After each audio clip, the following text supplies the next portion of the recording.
चलो भाई बच्चों, तो आज ध्यान से देना ऐसा टॉपिक है जिसकी समझ हमारी बनाना बहुत जरूरी है। ठीक है, समझिएगा। आप सभी लोगों ने कई बार अलग अलग तरीके से पढ़ा होगा कि हर साल फरवरी की 1 तारीख को देश का बजट आता है, हर साल। ठीक है, ध्यान से सुनना। अगर सरकार बनेगी 2024 में, तो सरकार कब तक बनेगी? 2024 + 5 2029 के लिए बनेगी लोकसभा की सरकार। ठीक है, लेकिन बेटा बजट एकमात्र ऐसी चीज है जो हर साल पास होगा। 2024 में भी, 25 में भी, 26 में भी, 27 में भी, 28 में भी और 29 में भी। लेकिन याद रखना, बड़ा इंटरेस्टिंग चीज मैं आपको बता रहा हूँ और बहुत इजी लेके चलूंगा, कन्वीनियंटली, बड़ा ध्यान देना। ठीक है, बजट इस साल तुम्हें क्या देखने को मिले ऐसे बेटा 2029 में जब तुम सेलेक्टेड होगे तब भी तुम्हें क्या देखने को मिलेंगे? चुनाव। अब सर आपने ये 2024 और 29 को मार्क क्यों कर दिया? तो मेरी बात बड़े ध्यान से समझना बेटा। हर साल जो बजट निकाला जाता है, हर साल, उसे फुल बजट कहते हैं। क्या कहते हैं? संपूर्ण बजट कहते हैं। तो बेटा संपूर्ण बजट हमें अंतिम बार भी कब देखने को मिला था? 2023 में देखा था हमने, पूरा बजट आया था। लेकिन जब भी चुनाव होगा लोकसभा, क्योंकि केंद्र के बजट की मैं बात कर रहा हूँ, पूरे भारत का 1 फरवरी को एक दिन बजट निकाला जाता है। राज्य अपना बजट अलग अलग हर साल अलग अलग डेट पे भी निकालते हैं या फरवरी में भी निकालते हैं। यूपी अपना अलग भी बजट निकालता है और जो केंद्र बजट निकालता है पूरे भारत के लिए, वो तो 1 फरवरी को निकलता है।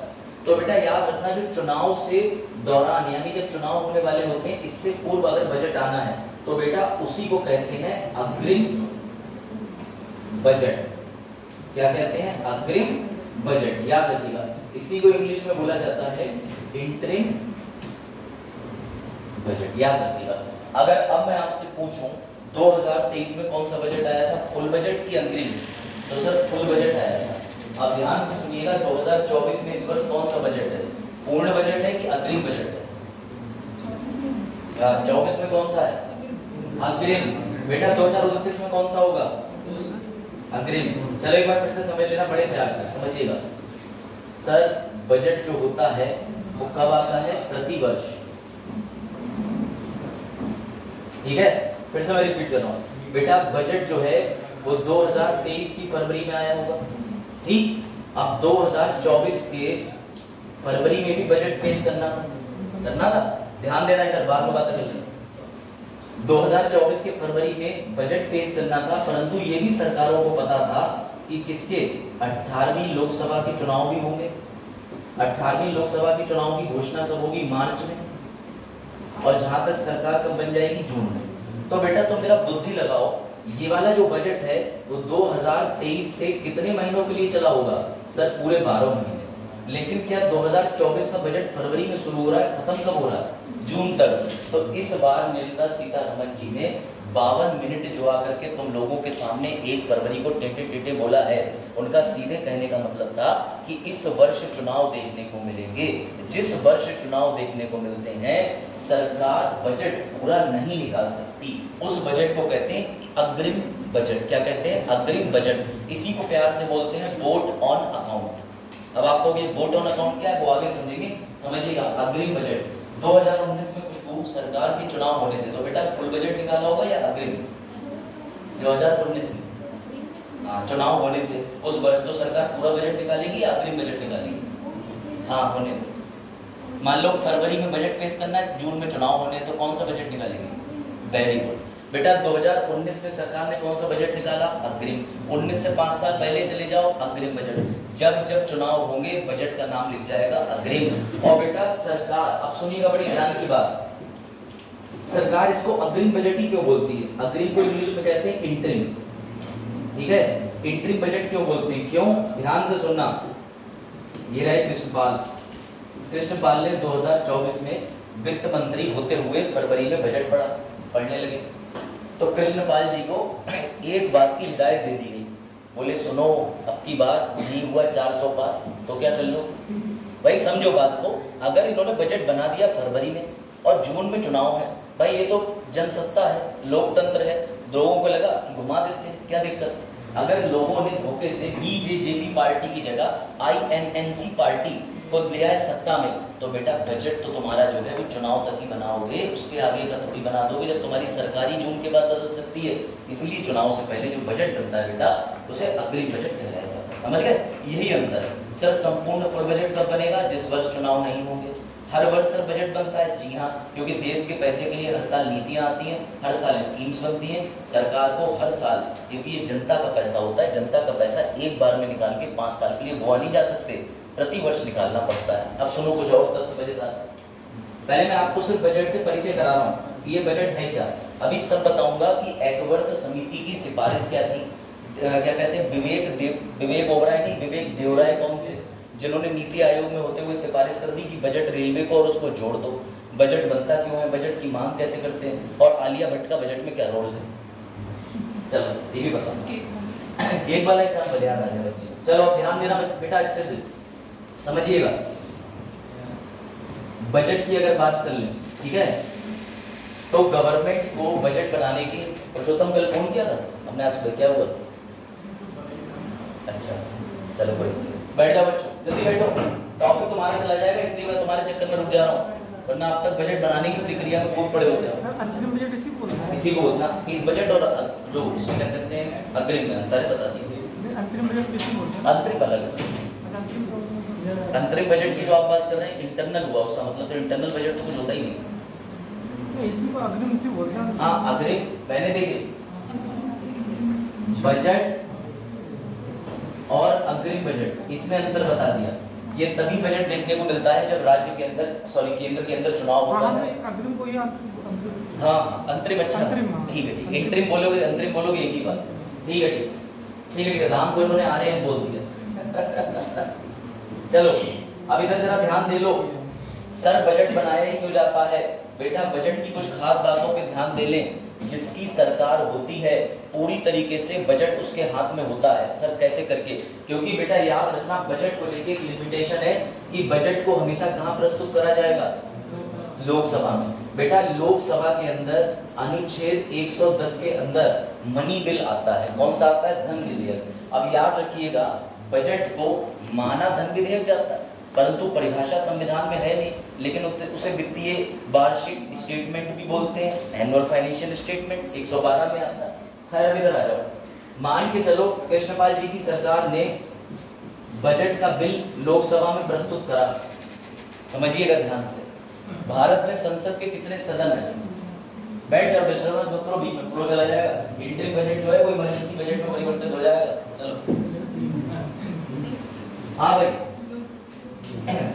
ध्यान देना भाई बच्चों, एक होती है लोकसभा, एक होती है राज्यसभा। पता है सबको, संसद के अंदर कोई भी विधेयक, कोई भी बिल दोनों जगह से पास होना मैंडेटरी है, तभी राष्ट्रपति का हस्ताक्षर होते हैं। अच्छा, बजट की एक बहुत बढ़िया खूबी है कि प्रस्तुत करने से पहले ही राष्ट्रपति के हस्ताक्षर ले लेती है निर्मला सीतारमण जी। ये खासियत है इसकी, अब समझिएगा, क्योंकि बेटा राष्ट्रपति बजट को डिनाई नहीं कर सकता, इतनी पावर नहीं राष्ट्रपति। अब और सुनो, मान के चलो कृष्णपाल जी ने भाई बजट को लोकसभा में पूर्ण बहुमत से, यानी इसे पास कर लिया, हो गया काम, 50% प्लस 1 मेजॉरिटी। अब ये बैठे राज्यसभा, राज्यसभा में बैठी भैया शायरा की गवर्नमेंट और भी लोग बैठे, नहीं चाह रही बजट पास हो, शायरा की सरकार या शायरा की मेजॉरिटी या राज्यसभा को लग रहा है ये बजट गलत है, इस बार इसमें शिक्षा को लेकर के धन बहुत कम है, रोके पड़े। लेकिन कृष्णपाल को कोई टेंशन ही नहीं हो रही। तो मैंने कहा यार कृष्णपाल क्यों नहीं टेंशन हो रही है, तुम तो नीच सदन हो, ये ऊंचा सदन है, ये तुम्हारे बिल को मना कर देंगे। बोले सर कर ही नहीं सकते। तो मैंने कहा क्यों? बोले सर 14 दिन का टाइम दे रहा हूँ, 14 दिन का टाइम दे रहा हूँ। बोले सर 14 दिन के बाद अपने आप बजट का पन्ना उनके पास रखा रहे चाहे ना रखा रहे, मेरे पास जो कॉपी रखी हुई है वो स्वीकृत हो जाएगी। राज्यसभा अगर कोई सिफारिश देना चाहे देते रहो, नहीं माने। इसीलिए मैंने कहा कि बेटा जो सरकार आती है पूरी तरीके से पैसे का प्रयोग वही करती है। अब तुम्हारे दिमाग में सवाल आना चाहिए कि इतनी पावर लोकसभा को क्यों देती है? क्योंकि बेटा लोकसभा जो है वो लोगों के द्वारा प्रत्यक्ष रूप से चयनित लोग होते हैं, राज्यसभा में नहीं होते।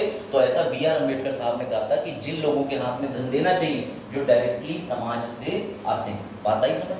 ये इनका एक लॉजिक था और कोई लॉजिक नहीं था। लेकिन यहाँ भी एक समस्या है। अब तुम्हें लग रहा होगा कि बजट तो बन गया, निर्मला सीतारमण जी ने पेश कर दिया, अब निर्मला सीतारमण जी को जब मन करेगा तो वो 2000 करोड़ रुपए निकाल लेंगी। नहीं, हर बार जब भी किसी स्कीम में पैसा निकालना पड़ता है तब जाकर के उन्हें एक ग्रांट मांगना पड़ता है, एप्रोप्रिएशन बिल बनाना पड़ता है, वो बिल संसद में देना पड़ता है, उस बिल पर बहस होती है, बहस होने के बाद फिर से पास होता है, पास होने के बाद तब पैसा मिलता है, यानी एक एक ट्रांजेक्शन पे रोक है। तो समझिएगा बात को, ये तो बजट के ऊपर बात थी, अब लेके चलता हूँ मैं तुम्हें एक्चुअल फॉर्म में, ठीक है, और समझाता जाऊंगा आगे। इधर आ जाओ जरा ध्यान से। देखो भाई, बजट कौन बनाता है? बजट हमेशा रूलिंग गवर्नमेंट बनाती है। सर रूलिंग गवर्नमेंट मतलब वित्त मंत्री उसी का तो होगा जिसकी भैया वर्तमान में रूलिंग पार्टी होगी। याद रखिएगा सर, रूलिंग पार्टी कौन होती है? लोकसभा। सर लोकसभा कौन होती है बेटा? उसे कहते हैं लोकतंत्र का मंदिर, क्योंकि उसमें तुम जैसे लोग सीधे अंगूठा छाप हो, चाहे कुछ भी हो, चाहे आईएएस का अटेम्प्ट दियो, इंटरव्यू दियो, चाहे आईएएस की किताबें भी ना खरीदी हो, चुपचाप तुम बन सकते हो आईएएस के लिए नीति बनाने वाले। यही तो धोखा भारत कि भाई जिसने कभी आईएएस की तैयारी ना करा हो और संसद में बैठ के आईएएस के लिए तय कर लेगा कि इनकी उम्र 24 साल फिक्स कर दो, ये भी धोखा भारत का। इस पर कभी बात करेंगे। बेटा समझिएगा, भारत में बजट बनाने की प्रक्रिया अंग्रेजों ने शुरू कराई थी। क्यों शुरू कराई थी? क्योंकि अंग्रेज हर साल भारत के लिए कुछ पैसा खर्च करने का संकल्प लेते थे कि रेल मार्ग पे खर्च कर लो, और कुछ पैसा जो भारत में विकास के नाम पे लूट खसोट में लगा देते थे कि एक बिल्डिंग बना दो, पुलिया बना दो। तो समझिएगा, उनने एस्टीमेट लगाया। वो भी एस्टीमेट क्यों लगाया? क्योंकि कोई ऊपर से ये कहती थी कि तुम हमारे पास में ये $25 बिलियन भेज रहे हो, जरा बता दो तो कि तुमने वहां खर्च कितने करे। तो बेटा इस लिहाज से अंग्रेजों ने वहां पर क्या करना शुरू करा? बजटिंग करना शुरू करी। बजट प्रक्रिया का मतलब समझो, यहाँ जितने लोग बैठे हैं ऐसा कोई व्यक्ति नहीं है जिसके घर में बजट ना बनता हो। आज तुम सुबह भी बजट ही बना के आए हो, पूरे साल भर बजट बना के घूम रहे हो। सर कैसे करके? भाई तुमने जेब में 100 का नोट डाला, तुम्हें लगा भी हफ्ते भर मुझे जाना है पीलीभीत अप डाउन करना, तो तुम्हारा सबका एक बजट होता है, घर पे भी बजट बनता है। तो ऐसे देश में जो सरकार है उसने इस वर्ष कितनी योजनाओं में पैसा लगाया, कैपिटल कितना एक्सपेंडिचर करा, कितना कैपिटल रिसीप्ट आया। तो बेटा इन सब चीजों को देखते हुए याद रखना। बैठ जल्दी शुरू करा। तो बोलिए ना क्या? अब एंटर ही इसको बोल रहे हैं तुम सबको क्वेश्चन। हाँ कोई 10 को यार दलील है। हाँ बैठ जाओ, ध्यान देना, तुम्हारे चैप्टर रिपीट करना पड़ेगा। बजट कौन बनाता है? प्रधानमंत्री की सलाह पे वित्त मंत्री पेश करते हैं। सर प्रधानमंत्री हर जगह जा रहे हैं बेटा, प्रधानमंत्री जी जाएंगे नहीं। प्रधानमंत्री जी का काम अब सुनो ध्यान से, एक बड़ा अच्छा प्रश्न पूछ रहा हूँ, देखो कौन वहां तक पहुंच सकता है। क्या निर्मला सीतारमण जी की जगह भारत के रेल मंत्री, भारत के संचार मंत्री या राजनाथ सिंह भारत के रक्षा मंत्री, क्या वो बजट पेश कर सकते हैं लोकसभा में? देखिए कौन कितना इंटेलिजेंट, टेस्ट हो जाए आज। हैं क्या कर सकते हैं? कर सकते हैं बजट पेश? कर सकते हैं? कर सकते हैं? प्रेसिडेंट जिससे चाहे करवा दे, लेकिन प्रेसिडेंट का काम ही नहीं होता बजट पेश करना। है तो उसके पास पावर, ये कैसा तर्क हुआ? बेटा याद रखना, कहीं मेंशन नहीं है, किसी आर्टिकल में मेंशन नहीं है कि बजट फाइनेंस बिल पेश करा जाएगा निर्मला सीतारमण जी के द्वारा। जो केंद्र के अंदर सरकार है वो चाहे तो बेटा किसी और को भेज सकती है, इसकी कोई आवश्यकता नहीं है, याद रखना। इसके लिए राष्ट्रपति भी कर सकते हैं, क्योंकि अनुच्छेद 53 में लिखा है कि राष्ट्रपति भी चाहे तो किसी भी काउंसिल ऑफ मिनिस्टर में से किसी भी व्यक्ति से डायरेक्टली इनडायरेक्टली कोई भी कार्य करने के आदेश दे सकते हैं। अब खैर वापस आ जाओ मैं एक चीज पे। तो बेटा हुआ ये कि अंग्रेजों ने ना एक बुद्धि लगाई। अंग्रेजों ने बुद्धि ये लगाई, बोले ऐसा है हमारे पास में जो राजस्व आता है, जो पैसा आता है बजट में, वो तो 75% पैसा रेलवे से आता है और हम बजट बना रहे हैं सामान। तो अंग्रेजों की एक समिति बनी थी, उस समिति का नाम था एसीवर्थ, एकवर्थ बोलते हैं। इस एकवर्थ समिति ने बड़ा प्यार से सिफारिश दी कि ये काम करो, रेलवे का अलग बजट पेश किया करो और साधारण बजट को अलग पेश किया करो। तो बेटा उस दिन से हमारी भी मत मारी गई, हम लोगों ने ये काम करना शुरू कर दिया। 1921 से बजट 2 चरण यानी कि अलग अलग दिन पे अलग अलग पेश किया जाता था। रेलवे बजट अलग निकलता था। किसी ने अखबार पढ़ा हो तो जब लालू जी थे तो बेटा वो रेलवे का बजट अलग से पेश करते थे, उनसे 1 या 2 दिन पहले दूसरा बजट पेश होता था, साधारण बजट। तो समझिएगा 1924 से 1921 में सलाह दी, 1924 से बजट अलग अलग पेश हुआ। लेकिन बेटा भारत में फिर से बजट को कॉमन कर दिया गया। किसके द्वारा? 2016 में सिफारिश दी नीति आयोग के कौन व्यक्ति थे? विवेक देवराय। इन्होंने कहा बजट को अलग अलग पेश मत करो, बजट को कॉमन तरीके से पेश करो। तो हमने कम से कम 92-95 साल तक जो बजट था वो अलग अलग पेश करा, लेकिन वापस से हमने 2017 को जब फरवरी में बजट पेश करा तो रेलवे का अलग नहीं करा, ना नॉर्मल बजट अलग करा, एक ही में बजट प्रस्तुत कर दिया। बात आई समझ? ये बात आई समझ में? अंग्रेज क्या करते थे? बजट अलग अलग पेश कराते थे, भारत भी वही करता था, लेकिन विवेक देवराय बोले भाड़ में जाए अंग्रेज, बजट को कॉमन पेश करो। तो हमने 2017 से बजट को कॉमन प्रस्तुत किया। तो क्यों सर आप ये क्यों बता रहे हो? बताता हूँ। ये याद रखिएगा, 1997-98 के लिए ड्रीम बजट कहा जाता है, क्योंकि भारत में सबसे ज्यादा ड्रीम बजट इसको इसलिए बोलते हैं, सुधारों के लिए सबसे ज्यादा पैसा खर्च करने का वर्ष कौन सा था? 1997-1998। और सबसे घटिया बजट भी बोला जाता है, जिसने देश को बर्बाद कर दिया, ब्लैक बजट, उसका नाम है 1973-74 का। बेटा 550 करोड़ रुपए का भारत को घाटा हो गया था। तो याद रखना, ये एसएससी में पूछे जाते हैं कि ब्लैक बजट किस वित्तीय वर्ष को देखा जाता है, तो 73 और 74। ड्रीम बजट किसे बोला जाता है? 97-98 को, ये याद रखो। चलो अब आगे चलते हैं, ठीक है। और पहले बजट जो है वो फरवरी के अंतिम दिन पेश होता था, उसे उठा करके किस तारीख को कर दिया? 1 तारीख को। सबसे ज्यादा बजट किस मंत्री ने पेश करे? सबसे ज्यादा किस व्यक्ति ने? मंत्री तो थे ही मोरारजी देसाई ने 10 बार का रिकॉर्ड था। चिंता मत करो, निर्मला सीतारमण जी भी 6 बार पेश कर चुकी है, और आगे अब की बार 400 बार हो यार, ठीक है बेटा, याद रखना। अब आता है प्रश्न। चलो ये स्लाइड ध्यान देना, बातें मत करो, डिस्टर्ब हो जाओगे। आज बातें मत करना बिल्कुल, ये टॉपिक बहुत मिसलीनियस है, गया तो लॉस तुम्हारा होगा, कनेक्ट नहीं करोगे, क्योंकि बच्चों की इकोनॉमिक्स वैसे भी जटिल विषय है। तुरंत वहीं मुंह पे ही बात कर, तेज आगे बैठा दूंगा। देखो शट अप, बजट लिखा कहां जरा बताओ, बताओ भाई बजट कहां मेंशन? कहीं नहीं लिखा है, तो पेश काहे करते? किसके रूप में? Annual financial statement. बेटा पूरे साल भारत ने कितना पैसा खर्च करा और कितना पैसा उसे प्राप्त हुआ, इसके ब्यौरे को सीधी सीधी बात कहलाते हैं बजट। और सिर्फ बजट इस पर नहीं पेश होता कि कितना पैसा सरकार ने खर्च किया या कितना पैसा सरकार के पास है, इसका अनुमान भी लगाया जाता है कि आगे हम 10 साल तक, 5 साल तक क्या क्या योजनाएं लेके आने वाले हैं। तो याद रखिएगा, कहीं भी बजट नाम का शब्द मेंशन नहीं है, बस बजट हम लोग पढ़ते हैं 112 वार्षिक वित्तीय विवरण के अंदर। ये क्लियर? इसमें इतना डीप नहीं जाएंगे, पहले डिस्कस कर चुके हैं। अब ये जो डायग्राम है, ये गोल्डन डायग्राम है, सर तो हरे रंग का, समझो। मनी बिल 110, ये तीनों तुम्हें लिखने पड़ेंगे। अनुच्छेद 110 बताता है कि सरकार पर बजट बनाने से पहले पैसा आता कहां से। बुद्धि लगाओ, सरकार बजट तो तब बनाएगी जब सरकार के भी स्रोत होंगे। सरकार के पास संचित निधि जो होती है, आर्टिकल 266 के अंदर कंसोलिडेटेड फंड ऑफ इंडिया होता है। बेटा उस मटके में पैसा आता कहां से? तुम देते हो।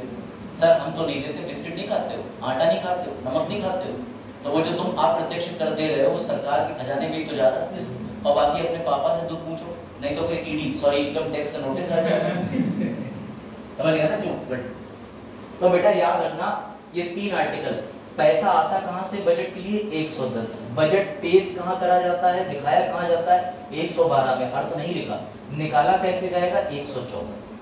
तो अगर तुम्हारी गणित थोड़ी ठीक है, 110 बजट में पैसा आता कहां से, 112 बजट प्रस्तुत कैसे किया जाता है, क्यों करा जाता है, 114 बेटा याद रखना पैसा बजट से भी निकाला कैसे जाता है। निर्मला सीतारमण जी को हर साल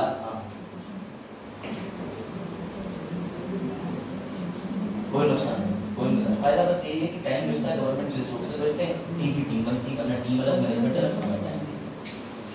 ठीक है आगे बढ़े। अभी देखना कई लोगों की तुम्हारी कई चीजें आज क्लियर होंगी, मुझे पता चलेगा इकोनॉमिक्स का ज्ञान तुम्हें कितना है। बढ़े आगे, 110, 112, 114। चलो बढ़े, अब आते हैं मेन चीज पे। बेटा याद रखना 114 एप्रोप्रिएशन बिल अब आया यार। चलो भैया विनियोग बिल बताऊंगा, समझिएगा। 110 अनुच्छेद ये कहता है कि भारत के पास संचित निधि होगी, और भारत के पास 2 तरीके की निधि होती है, एक होता है कंसोलिडेटेड फंड, एक होता है कंटिजेंसी फंड। भारत के पास में 2 गुल्लक बनी हुई हैं, सीधी बात समझो, शुद्ध हिंदी। एक गुल्लक साल भर ईमानदारी से भरी जाती है, सर दूसरी वो भी ईमानदारी से भरी जाती है, लेकिन उस गुल्लक का काम यह है कि देश में आपातकाल आ जाए, देश में कोविड आ जाए, देश में कोई बाहरी आक्रमण हो जाए तो हम कंटिजेंसी का मतलब होता है भैया इमरजेंसी, ऐसी आकस्मिक परिस्थितियों में इस्तेमाल करेंगे। तो बेटा बजट के अंदर जो पैसा भारत सरकार बताती है कि इतना इतना इन नीतियों पे खर्च करेंगे, वो किसकी बात करती है? संचित निधि, कंसोलिडेटेड फंड ऑफ इंडिया। उसे कौन से आर्टिकल में दर्शाया है? 266 में। क्या होता है कंसोलिडेटेड फंड ऑफ इंडिया? तो सरकार साल भर जो टैक्सेस तुमसे लेती है, तुम अलग से मूवी देखने गए, तुमने पिक्चर देखने के लिए पैसा दिया, सरकार पे टैक्स पहुंच गया। तुम वैसे कोई ये कह दे हमने टैक्स नहीं दिया तो तेल पड़वाते हो मोटरसाइकिल में? हाँ, सिर में तेल लगाते हो, मोबाइल का रिचार्ज करा रहे। बेटा गवर्नमेंट के इस समय बैठे यहाँ पे भी हो और ये जो लाइटिंग ऑन है इसका भी पैसा गवर्नमेंट को जा रहा है। तो समझ लीजिएगा सांस में सांस मिले जो गाना है गवर्नमेंट के लिए निर्भर है, ठीक है? बात आई समझ में? तो अब ध्यान देना है ऐसे। तो बेटा याद रखिए सेंट्रल गवर्नमेंट का सारा पैसा जहां जमा होता है बेटा उसी को बोलते हैं संचित निधि बॉक्स। अब आ जाओ bill pay, bill pay sorry budget पे। बजट जो है बेटा उसके 2 चरण होते हैं, ठीक है? अपने वाले चरण नहीं, 2 चरण। तो बजट के 2 चरण में सुन लो। पहला होता है बजट बनेगा कैसे, निर्माण। अब तुम्हें बड़ा इंटरेस्ट आएगा जब तुम इसका निर्माण सुनोगे। और दूसरा बजट होता है लागू करना। सर दोनों फेस अलग होते हैं? हाँ, दोनों के बीच में गैप होता है हलवा सेरेमनी। हलवा खाते हैं सब एक साथ बैठ के। तुम लोग सर मजाक कर रहे हो, फोटो लेके आए, देखो निर्मला सीतारमण जी हलवा दे रहे, ठाकुर साहब दिखाते हैं। चलो बेटा याद रखना बजट पेश कब किया जाता है? तो 1 तारीख को या 1 वीक के अंदर पेश करते हैं। तैयारी कब से शुरू हो जाती है बजट पेश करने की? अगस्त सितंबर में। अभी तुम लोग जैसे 18 तारीख को छुट्टी लेके जाओगे, नई सरकार बनेगी, तो निर्मला सीतारमण जी ने फरवरी में एक और घोषणा कर दी थी, मैं जुलाई में हमारी सरकार बनेगी और हम जुलाई में दोबारा बजट पढ़ देंगे, दोबारा लेके आ जाएंगे बजट। ठीक है, अबकी बार 800 का। चल देखो तो बेटा याद रखिएगा अब शुरू होता है गेम। चलो भाई समझना, ठीक है? अब देखो यश तैयारी कर रहा है एसएससी की, ठीक है? बाकी तुम सब तैयारी कर रहे हो पूर्ण निष्ठा और ईमानदारी से यूपीएससी की और यूपीपीएससी की। चलो आज तुम्हारी नौकरी का रोल बताते हैं बजट के अंदर। होता यह है कि निर्मला सीतारमण जी के पास में एक होते हैं फाइनेंस सेक्रेटरी। जब तुम लोग आईएएस बन जाओगे, प्रमोशन लोगे तो सचिव बनोगे जाके। वो प्रमोशन लेने में उम्र बीत जाती है, गवर्नमेंट के जूते भी घिस जाते हैं। सर उनके क्यों घिस जाते हैं वो बाद में समझ आएगा, क्योंकि तुम्हारे द्वारा उन जूतों का प्रयोग किया जाएगा। तो बेटा गवर्नमेंट जो होती है उसके पास में याद रखिएगा अपने अपने मंत्रियों के पास सचिव होते हैं। इनमें खुद की इतनी बुद्धि नहीं होती, लेकिन निर्मला सीतारमण जी में है, क्योंकि भैया वो विदेशी बैंकों में काम करके आई है, जेएनयू से पढ़ाई करी हुई है, तो उन्हें समझ है, उन्होंने भैया इस तरीके की डिग्री ले रखी है। तो उनके पास एक सचिव होता है, उस सचिव को बोलते हैं फाइनेंस सेक्रेटरी। क्या बोलते हैं? Finance secretary. अब समझिएगा, मान के चलो फरवरी में बजट बनना था, तो उससे पहले जो फाइनेंस सेक्रेटरी है वो जाएंगे निर्मला सीतारमण जी के पास और उनसे कहेंगे मैडम मैडम, तो मैडम कहेंगे क्या बात है, क्यों दुखी कर रहे हो? फिर से कहेंगे मैडम मैडम, कहेंगे क्यों दुखी कर रहे हो? बोले मैडम बजट पेश करना है, अगस्त आ गया है, आपकी खामा का टेंशन बढ़ जाएंगे। तो बेटा वो फाइनेंशियल सेक्रेटरी से कहेंगे अरे वाह क्या खूब याद दिलाया, कैसे करना है? तो वो कहेगा मैम जितने सरकारी विभाग हैं वो हमें एक आंकड़ा देते हैं कि इस साल कितना खर्चा इन नीतियों पे हुआ। तो मैडम कहेंगी मैं क्या करूं? तो वो कहेंगे मैडम यही सही समय है, अगस्त सितंबर में जितने सरकारी विभाग हैं सबसे एक नोटिस जारी करके कहो कि हमें अनुदान की मांग का नोटिस भेज दो। अब ये अनुदान की मांग क्या होती है? तो बजट किसके लिए आता है? विभागों के लिए, सरकार के लिए। तो बेटा यहाँ बोला जाएगा बीएसडब्ल्यू सर से कि बताओ तुमको कितना पैसा चाहिए, तो वो कहेंगे ईमानदारी से इतना रुपया इस वर्ष खर्च हुआ है। समझना बात? मैं फिर से रिपीट कर रहा हूँ, आप समझो। जैसे ही फाइनेंशियल सेक्रेटरी कहेगा मैडम से कि हमें डिमांड ऑफ ग्रांट चाहिए, ये आर्टिकल 113 में लिखा हुआ है, मजाक नहीं कर रहा हूँ। आर्टिकल 113 में लिखा हुआ है कि मैडम का सचिव नोटिस जारी करेगा, जिससे जितने भी विभाग हैं वो सब उधर से नोटिस भेजेंगे कि हमें इस वर्ष 1012, 1013, 200 करोड़, 50 करोड़, डेयरी फार्मिंग वाले अपना भेज देंगे, शिक्षा विभाग अपना भेजेंगे, क्योंकि उन्हें ही तो फंड की जरूरत पड़ती है। अब सुनो ध्यान से, जैसे ही डिमांड ऑफ ग्रांट का प्रोसीजर शुरू हो जाएगा, वैसे ही वित्तीय सचिव एक बात और कहेंगे। पहला काम विभागों से पैसा मांगना, दूसरा काम ये कहेंगे मैडम हमें जानकारी मिली कि एक एसएससी सीजीएल के माध्यम से लड़का सेलेक्ट हुआ है, उसका नाम है जीएसटी इंस्पेक्टर में यस। तो यस के पास गोपनीय तरीके से एक चिट्ठी पहुंचेगी विभाग की, उसमें लिखा होगा कि आपको 5 बजे पुडुचेरी के इस आइलैंड पे पहुंचना है। भैया ये पहुंच गए, तो मुबारक हो, वहां पता चल रहा है कि ये भारत में इस साल बजट पेश करने के लिए बतौर जीएसटी इंस्पेक्टर के रूप में इनको शामिल कर लिया गया है। एसएससी के जितने टॉप के कर्मचारी होते हैं, एसएससी सीजीएल से जितनी वैकेंसी होती है, एक्साइज इंस्पेक्टर, ये सारी बेटा उन्हें बजट बनाने के लिए वित्तीय समझो जो आपके सचिव होते हैं निर्मला सीतारमण जी के, ये नोटिस जारी करके उनको बुला लेते हैं। फिर ये टीम जो पूरी करी जाती है गोपनीय होती है, खुद यश को भी नहीं पता था कि मुझे बुलाया क्यों गया। ये बात मेरी ध्यान रखना, मैं दिखा रहा हूँ तो प्रैक्टिकली समझाओ, ठीक है। सारे नोटिस लेके आया गवर्नमेंट, ये लो ये देखो, ठीक है, ये देखो ये क्या लिखा है। अब बजट बनाने की तैयारी कब से शुरू हो जाती है? अगस्त सितंबर से। तो बेटा ये सितंबर में देखो जारी हुआ था 2023 के बजट से पहले।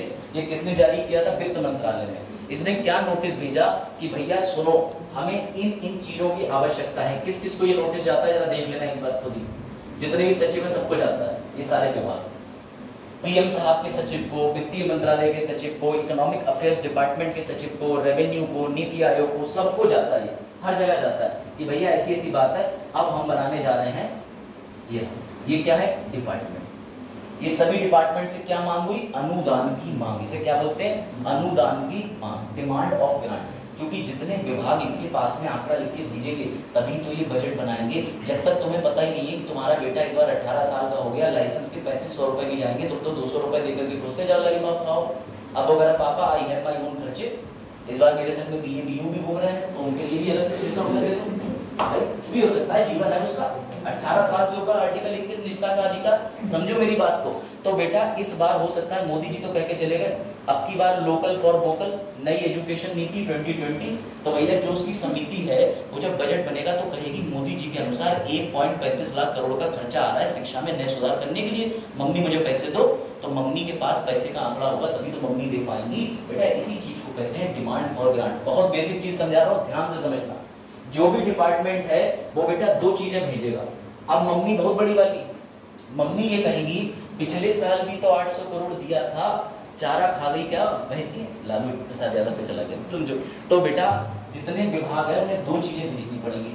मैडम हमने पिछले साल कितना खर्च किया, इस साल कितना चाहिए, दो चीजें भेजेंगे जितने विभाग हैं। मैडम हमने पिछली बार कितना खर्च किया और इस बार कितना चाहिए। बेटा याद रखना दो चीजें हो गई, पहला विभागों के द्वारा मांग होगी। और ये देखो मैं अकेले बात नहीं कर रहा, इकोनॉमिक टाइम की न्यूज़ में क्या लिखा है? What is demand for grant. ये पूरी डिमांड फॉर ग्रांट किसके द्वारा करी जाती है? लो देख लो ऑफिशियल नोटिस, ये लो ये देखो। एग्रीकल्चर विभाग, आयुष विभाग, बत्ती विभाग, ऐसा कोई विभाग नहीं है जो भागा ना हो, मतलब ऐसा कोई विभाग नहीं है जो भाग भाग के धन सामग्री ना मांगा हो। सभी ने अपनी लिस्ट दी, earth sciences, scientist, education, fishery department, स्वास्थ्य विभाग, होम अफेयर, हाउसिंग डेवलपमेंट, ये सब मांग रहे हैं। कौन से अनुच्छेद के अंदर मांग रहे हैं? जरा अनुच्छेद पढ़िएगा, जल्दी क्लियर हो।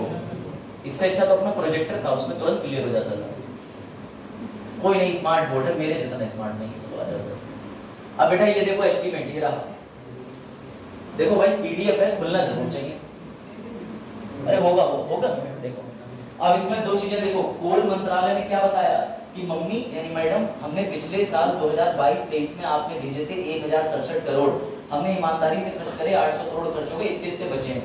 तो उन्होंने कहा मैडम ने कि अच्छा तो इस बार मैं तो तुम्हें 1200 करोड़ की मांग स्वीकृत कर रही हूँ, परंतु पिछले वाले 234 करोड़ एडजस्ट भी कर लेना इस बार।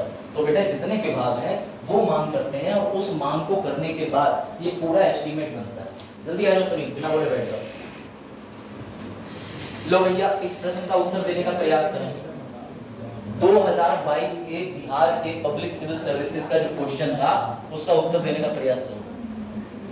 बैठ जाओ बिना बोले, मेरे समझ नहीं आता है बैठते कहां से बोलते कहां से। देखो नहीं वास्तव में बैठ रहे वहां पे, और तू बढ़िया बात पूछ लेना। 3 साल बाद गोलगप्पे की रेडी लगेगी तो पूरे दिन पूछना। देखो इधर 8 मई को प्रश्न पत्र में देखो क्या प्रश्न आया था कि डिमांड फॉर ग्रांट जो है, बड़ा प्यारा प्रश्न आया था, बड़ा अच्छा प्रश्न था कि कितने अनुदान की मांग रखी जाती है। बिहार ने कतई कंफ्यूज कर दिया, बहुत प्यारा प्रश्न था। बिहार कह रहा है कितने विभागों से कितनी मांग आती है। तो बेटा इसका उत्तर जिसने भी 109, 104, 96, 98 वो बिल्कुल बेवकूफ है, क्योंकि डिमांड की मांग हर विभाग के हिसाब से बढ़ती घटती रहती है। इसका उत्तर था कोई भी नहीं। क्या उत्तर था? कोई भी नहीं, नन ऑफ द अबव। पता ही नहीं विभागों से इस बार कितनी डिमांड आ जाए। तो याद रखना ये हिंदी में भी था, इसका उत्तर था नन ऑफ द अबव। चलो भाई अब आ जाओ इस पे। अब क्या काम होगा? अब भाई यश जो है वो अपनी नौकरी के प्रति बड़े समर्पित थे। फिर से रिपीट कर दे रहा हूँ, ध्यान से सुनना स्टोरी की तरह। यश के पास नोटिस भेजा किसने? वित्तीय सचिव ने। और निर्मला सीतारमण जी के वित्तीय सचिव ने दूसरा नोटिस किसे भेजा? विभागों को, कि तुमने कितना पैसा खर्च करा, कितना चाहिए, मुंह खोलो। तो बेटा हुआ ये कि यश अपनी ड्रेस में बड़ा तैनाती के साथ पहुंचते हैं और बड़ा अच्छे से। फिर जब यश को पता ही चल गया कि अब मैं बजट बनाने में हिस्सा हूँ, तो यश ने कहा मुझे करना क्या है मैडम ये तो बताओ।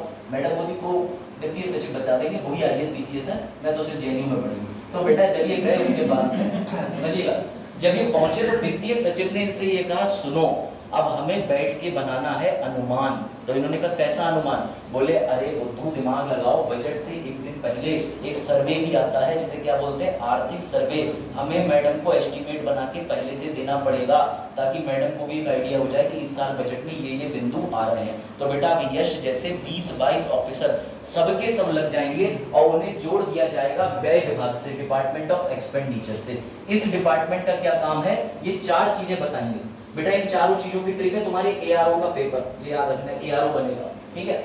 ARO का पेपर होता है, उसी शॉर्ट टर्म बना के। अब यश और इनके साथ 20-22 ऑफिसर क्या करेंगे, ये बनाएंगे वास्तविक खर्चे का एस्टीमेट जो कि पिछले साल के ओरिजिनल बजट के अनुसार इस आने वाले वर्ष के बजट से कंपेयर करा जाएगा। मेरी बात फिर से समझना, यश जो कि नौकरी के लिए बुलाए गए थे वो क्या करेंगे, वो वास्तविक खर्चे का एस्टीमेट बनाएंगे जो कि पिछले साल के बजट और इस साल के बजट से जो बनाया जाएगा कंपैरिजन होगा। बात आई समझ? यहाँ पर यश की ड्यूटी पूरी होती है? नहीं, अभी तो और मजे की बात है। अब इतनी देर में कृष्णपाल नाम के एक्टिविस्ट थे जो ललौली खेड़ा गांव में बोर्ड लेके बैठे थे, हमारी मांगे पूरी करो, हमारी मांगे पूरी करो। मैडम बोली लाओ भैया, महिला होते मांग भरते थे लेकिन तो पुरुष होते मांग भरवाते थे। अरे भाई मुझे यही नहीं समझ आता कि डिमांड की बात करो तो समझिए मजा आए। अब देखिए ठीक है, अभी तक एक एक सिचुएशन याद रखना, लेकिन कृष्णपाल जी ठहरे भाई पारंगत, बोले मैडम ये सब तो बाद में होता रहेगा, पहले हमारी बात सुनिए। देश के बजट में किसान की भूमिका क्या है, व्यापारी की भूमिका क्या है? आप तो बड़े बड़े उद्योगपति के साथ मीटिंग कर लेती है। तो मैडम ने कहा कि अरे तुमने देखा मुझे मीटिंग करते हुए? तो बेटा कृष्णपाल ठीक थे, याद रखना। जैसे वित्तीय सचिव ने 2 काम कर दिए, विभागों से मांग कर दी और वित्तीय सचिव ने इनके जैसे अफसरों की तैनाती कर दी। अब निर्मला सीतारमण जी का कार्य शुरू होता है जिसके तहत वो किसान, दुग्ध उत्पाद वालों से, बड़े व्यापारियों से, बैंकर्स से, सबके साथ में प्री बजट मीटिंग करेंगी। यानी जो कृष्णपाल जी आरोप लगा रहे थे कि ये बजट अडानी का है, ये बजट अंबानी का है, वो गलत नहीं लगा रहे थे, क्योंकि बेटा ये वास्तविकता है। सरकार को हर व्यापारी से, हर किसान, हर काश्तकार से मिलना होता है। सर कहाँ लिखा है? तो लो भैया ये पढ़ लो। ये जो प्री बजट मीटिंग होती है ये हर वर्ष करी जाती है। इसमें किसानों के मुखिया बुला लेते हैं, प्रत्येक किसान को नहीं बुलाते बेटा, इसमें बुला लेते हैं बड़े बिजनेसमैन के, जैसे तुम्हारे यूनियन ट्रेड होते हैं, इनके लीडर्स को।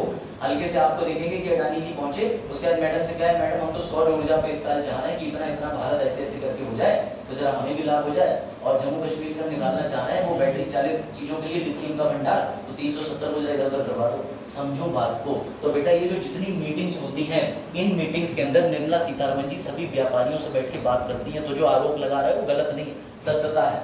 अब बेटा ध्यान से सुनना, मैडम के पास में जैसे ये सारे आंकड़े आ गए, सारी मैडम ने देखो, ये एक बार नहीं, अभी तुम न्यूज़पेपर पढ़ोगे तो तुम्हें बहुत सारी खबरें दिखेंगी। पीएम मोदी जी भी बैठक में शामिल हुए, बजट पूर्व रैली, और दिखाता हूं मैं तुम्हें, रुक जाओ, किसानों वाली लिखी हुई, ये पढ़ो। अन्य कृषि वस्तुओं पर निर्यात हटाने की बात कही, कैसे कही? किसानों के साथ बैठते, प्याज के मूल्य बढ़ेंगे घटेंगे, इस बार इस पे भी चर्चा होती। लेकिन याद रखना ये मीटिंग्स जो होती है वो बाध्यकारी नहीं होती, अंतिम फैसला मैडम को ही लेना है, और मैडम को भी नहीं लेना, ये फैसला किसके द्वारा लिया जाएगा? पीएम के द्वारा। अब समझो एक मजेदार चीज जो तुम्हें नहीं पता, इतनी दिनों के अंदर यश ने 24 घंटे काम करने के बाद एक चिट्ठी तैयार कर ली। बेटा उस चिट्ठी का रंग जो है वो नीला होगा, हर बार नीला होगा, ध्यान रखना। उस चिट्ठी का कलर कौन सा होगा? Blue colour. क्यों? क्योंकि अब यश जो है बोले मैडम आपने मीटिंग कर ली? बोले कर ली। बोले ये नीली चिट्ठी पकड़िए।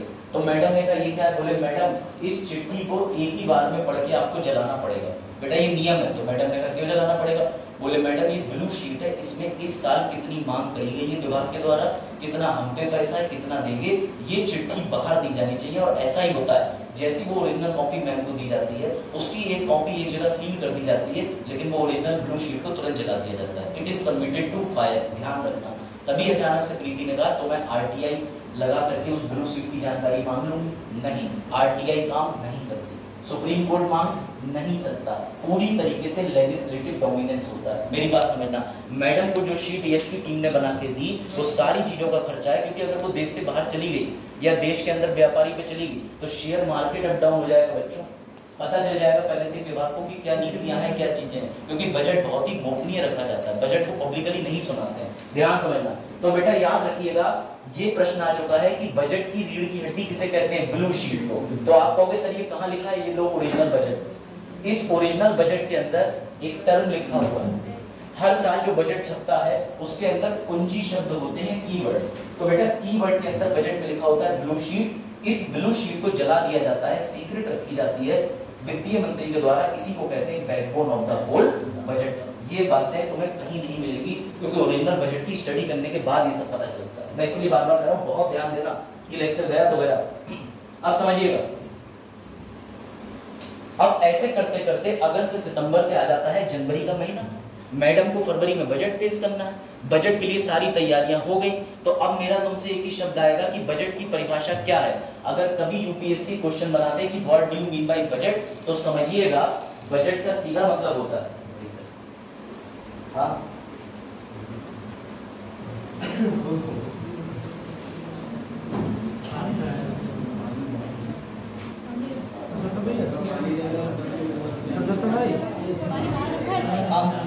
अरे बैठ, तुरंत वहां चलेगा, बैठो, जरूरी थी इंफॉर्मेशन तुरंत पर जाने की। बेटा समझिएगा, अब अगर कोई आपसे धोखे से पूछ ले कि बजट की परिभाषा बताओ, तो सुनो, बेवकूफ बच्चों की परिभाषा नहीं बतानी, एक नंबर आगे जाना है। निर्मला सीतारमण जी ने क्या करा, उनके वित्तीय सचिव ने अनुदान की मांग पढ़ी, पुरानी वाली नई वाली, टीम बनाई गई, मीटिंग्स करी, मीटिंग के बाद क्या करा, यश की पूरी टीम ने एस्टीमेट बनाया, आकलन किसका, वास्तविक खर्चों का, पिछले वर्ष का, अगले वर्ष का। बेटा जो मैंने ये सारे तुम्हें बिंदु बताए हैं, वेलकम टू हैप्पी बर्थडे, इसी को बजट कहते हैं। ये लो, अगर तुमसे कोई बजट क्या है तो लिखो बजट की डेफिनेशन आईएएस में। बजट की परिभाषा है डिमांड ऑफ ग्रांट, पिछले वर्ष के अनुदान की मांग इस वर्ष के, स्टेटमेंट ऑफ अकाउंट जो यश ने बना के दिया, इकोनॉमिक पॉलिसी, भारत की सर्वेक्षण पॉलिसी ये भी यश बनाएंगे, इकोनॉमिक रिपोर्ट ये भी यश बनाएंगे, और भारत को कितना टैक्स मिलने वाला है, टैक्स प्रपोजल, इन सबको मिला करके बोला जाता है बजट। सर काय बात का जनता का बजट, आधे से ज्यादा बजट तो वित्तीय सचिव और यश ने मिलकर बना लिया, तभी तो यश और वित्तीय सचिव को भी कमरे में बंद करा जाएगा, देखिएगा जरा, अभी गायब करा जाएगा नॉर्थ ब्लॉक में। हाँ, मेरी बात याद रखिएगा, बजट के अंदर सिर्फ ये 6 बिंदु होते हैं, आईएएस यही लिखेगा। बजट मतलब एनुअल स्टेटमेंट, पिछले साल का, इस साल का, ये बेवकूफ बच्चों का आंसर है, नहीं। बजट का मतलब अनुदान की मांग पिछले वर्ष की, इस वर्ष की। स्टेटमेंट, स्टेटमेंट कौन बनाएगा, ये भी बनाएगी इनकी पूरी टीम। क्या बनाएगी, आर्थिक पॉलिसी, सरकार पढ़ती है, दो भैया एस्टीमेट, उसकी रिपोर्ट दो। और जितने टैक्स के प्रस्ताव, ये टैक्स के प्रस्ताव कहां से आए हैं, प्री बजट मीटिंग से, अडानी अंबानी जी के द्वारा सुझाए गए हैं। तो बेटा इन सब चीजों से मिलकर क्या बनता है, बजट। मैं तुम्हें डायरेक्ट इंटरिम बजट बताने लगूं कि बजट क्या होता है, तुम्हारी खोपड़ी में है ही नहीं, तो ऐसे कैसे काम चलेगा। तो इसलिए पहले बजट रिवाइज करा रहा हूँ, फिर बजट से लेके आऊंगा अगले बजट को, बहुत अच्छे से कनेक्ट करता हूँ। और आज तो सबसे ज्यादा फायदा मिलेगा कृष्णपाल जी को, क्योंकि सारी योजनाएं हैं बजट के अंदर, महिलाओं संबंधी, स्वास्थ्य संबंधी, युवा रोजगार बेरोजगार संबंधी, और साथ में कई सारी सिर्फ योजनाएं रखी हुई है, कुछ नहीं उसके अंदर। पीएम मुद्रा योजना, समझ गए, पीएम 4 पीएम जो भी है, ये बात आई समझ में, ये बड़ा इंपॉर्टेंट है समझना। चलो भाई बजट से आगे बढ़ते हैं। तो सर बन गया बजट, नहीं नहीं नहीं नहीं नहीं बेटा, इतना सब आंकड़ा आने के बाद में, इकोनॉमिक सर्वे वगैरह सब आ गया, उसके बाद में सुनिएगा, अब मैडम भेज देंगी इन पूरे 6 बिंदुओं की रिपोर्ट को किसी फोटोकॉपी की दुकान पर प्रिंट हो जाए। सर कैसी बातें कर रहे हो, आरओ भी फोटोकॉपी के लिए गया था तभी लीक हो गया, आरओ छोड़ो, यूपी पुलिस फोटोकॉपी के लिए गया था तभी लीक हो गया। तो बेटा मैडम के पास में पार्लियामेंट के सामने नॉर्थ और साउथ ब्लॉक होता है, उस नॉर्थ ब्लॉक में खुद की प्रिंटिंग मशीन होती है जो कि गोपनीय होती है, वो प्रिंटिंग मशीन अलग रखी होती है, उसके अंदर बिल चला जाएगा छपने।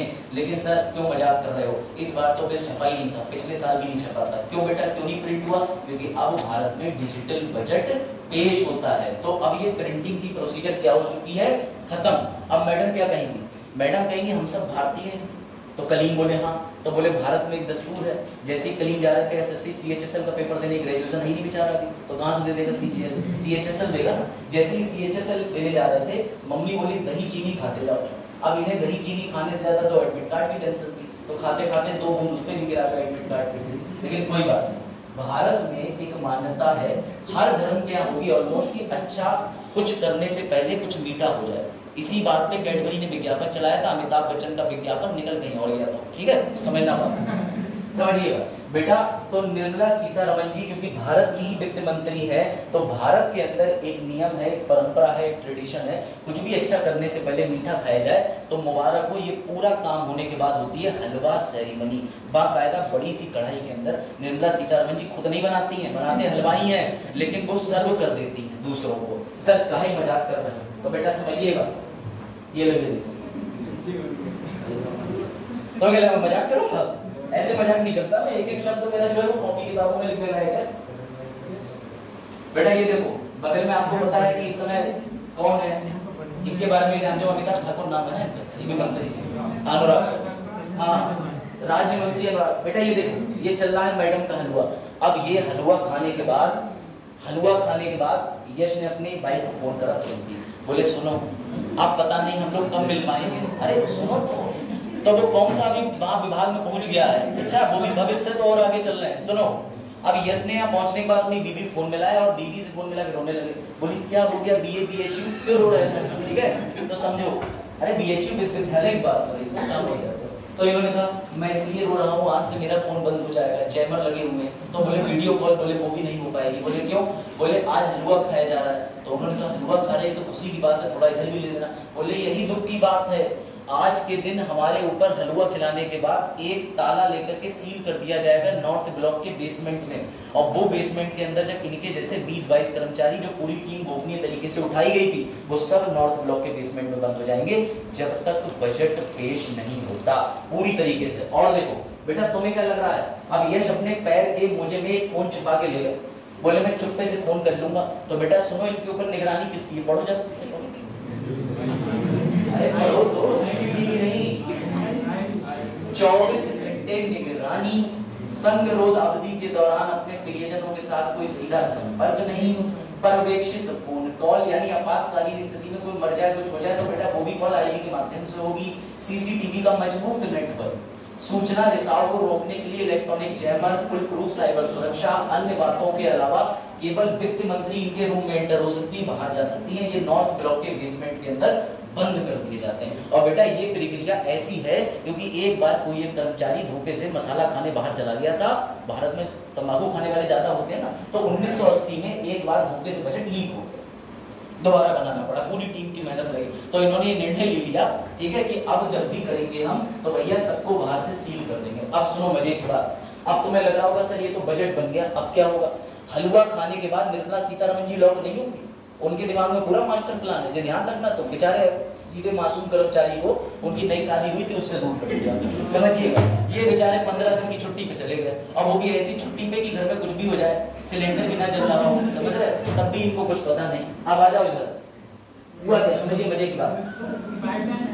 अब देखो अब आएगा मोदी जी का फोन निर्मला सीतारमण जी के पास, तो निर्मला सीतारमण जी कहेंगी कि अब की बात बोले नहीं, ये हर बार नहीं बोलना, इससे पहले जरूरी चीजें होती है, क्या बजट तैयार है। तो उन्होंने कहा हाँ बजट तैयार है। तो बोले सुनो ध्यान से, अब तुम्हें बजट मुझे ला करके दिखाना पड़ेगा। तो उन्होंने कहा बिल्कुल ठीक। तो निर्मला सीतारमण जी हलवा सेरेमनी के बाद अपनी एम्बेसडर गाड़ी में बैठ के चली जाएंगी तुरंत ही कैबिनेट सेक्रेटरी के पास, यानी कि डायरेक्टली मोदी जी से नहीं मिलेंगे, उनके सचिव के पास, और सचिव से कहेंगे हमने तैयार कर लिया है, क्या तैयार कर लिया है, बजट। अब हमें बजट पेश करना है। तो बेटा बजट पेश करने से पहले जिस सदन में प्रस्तुत होना होता है उस सदन की अनुमति चाहिए। तो उस सदन की अनुमति कौन देगा, लोकसभा के अंदर स्पीकर देगा, राज्यसभा के अंदर चेयरमैन देगा। तो बेटा इन तक चीजें पहुंचाने के लिए भी बीच में लगते हैं आईएएस ऑफिसर, जिसे सचिव कहते हैं। याद रखिएगा लोकसभा का अपना सेक्रेटरी जनरल होता है, राज्यसभा का अपना सेक्रेटरी जनरल होता है। इन दोनों जनरल के पास मैडम एक पन्ना पहुंचा देंगी और उसके बाद निकल जाएंगी तुरंत ही राष्ट्रपति जी के घर। अब तुम कहोगे वहां क्यों चले जाएंगे, तो इसके लिए जिम्मेदार है अनुच्छेद 110। वो ये कहता है कि कोई भी धन विधेयक प्रस्तुत करने से पहले प्रायर रिकमेंडेशन, पूर्व अनुमति लेनी पड़ेगी राष्ट्रपति की, ताकि अच्छा राष्ट्रपति जी क्या कोई विरोध कर सकते हैं, नहीं, मना कर सकते हैं, नहीं। बेटा ये जो प्रक्रिया है ये अनुमति लेने की स्टेज है। अब अगले चरण में हम देखने जा रहे हैं कि बजट जो है वो लोकसभा में प्रस्तुत कैसे होता है। यहाँ तक कोई डाउट हो तो बताओ। आई थिंक इससे ज्यादा डीप तो तुम्हें जानने की आवश्यकता है भी नहीं। अब जो लोग बजट बनाते हैं उनसे ज्यादा तुम खुद ही जानते हो। अब आ जाओ दूसरा चरण शुरू हो जाता है, ठीक है। हाँ पूछो। पॉकेट वीडियो वगैरह यहाँ कुछ भी नहीं इस्तेमाल होता, कुछ नहीं आप कर सकते, पूरी तरीके से लोकसभा का रूल है, कुछ नहीं यूज कर सकते। हाँ, लेकिन ये जरूर है कि बजट जब पढ़ा जाएगा तो उस बीच में आप नीति कट टोकन वगैरह ये सब चीजों के विरोध आते हैं, देखते हैं उसका क्या हल निकलता है। अब आ जाओ इधर, पहली चरण पूरी हो गई बजट निर्माण। अब दूसरी प्रक्रिया है कि बजट लागू कैसे करा जाए। तो बेटा समझना, अब लागू करने को शुरू करते हैं बजट। अब देखिए क्या होगा। सबसे पहले मैडम क्या करेंगी, ये 6 स्टेप में से नंबर 1 शुरू कर देंगे। मैडम जाएंगी लोकसभा, क्योंकि उन्होंने पूर्व में अनुमति राष्ट्रपति की ले ली है।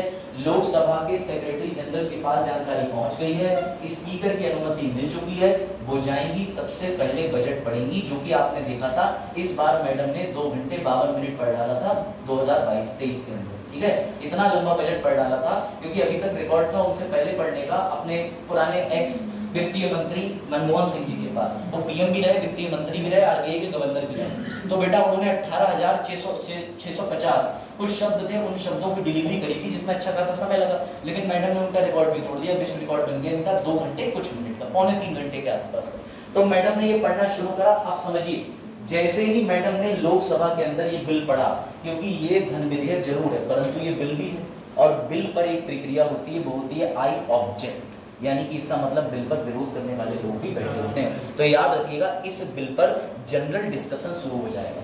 उस डिस्कशन के अंदर क्या होगा कि अरे तुम्हारी सरकार ने पिछली बार भी 1 लाख करोड़ रुपया मांगा था। बेटा यहाँ पे 3 तरीके के मोशंस आ जाते हैं, कट मोशन बोलते हैं उनको, जैसे टोकन मोशन आ जाता है ना, उसके अलावा पॉलिसी कट मोशन आ जाता है। इन मोशन में विपक्ष विरोध कर सकता है कि पिछली बार भी 1 लाख करोड़ रुपए डिफेंस के लिए मांगे थे, लेकिन राफेल तो लाए नहीं, ले आए F-35 हेलीकॉप्टर, तो इन्होंने उसका दुरुपयोग करा है। तो बेटा ऐसे समय पे जो भी सुझाव होंगे, जो भी विपक्ष के माध्यम से होंगे, वो दे दिए जाएंगे। लेकिन ये क्योंकि लोकसभा के अंदर है, तो वास्तव में हो सकता है कि इनके बिल के अंदर काट-छाट देखने को मिल जाए, अगर विपक्ष ने अपनी बात को मजबूती से रख दिया।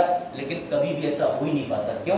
क्योंकि सर 543 सीटों में से 70-80% सीटें किसकी हैं? उन्हीं की पार्टी की। तो विपक्ष अगर कह रहा है, ठीक है, विपक्ष बार बार कह रहा है कि ये पैसा गलत इस्तेमाल हो रहा है, तो जब वोटिंग कराई जाएगी, और वोटिंग में कौन हमेशा जीतेगा? जो भैया जिसका मंत्री बजट पढ़ रहा है, क्योंकि सरकार उन्हीं की है। और सरकार क्यों? क्योंकि सीटें ज्यादा है। तो कभी विरोध तो होता है, लेकिन मामला हो ही नहीं पाता। अब समझिएगा, जैसे ये बिल पढ़ा जाएगा उसके बाद सभा स्थगित कर दी जाएगी, और ठीक उसी दिन मैडम निकल जाएंगी राज्यसभा में।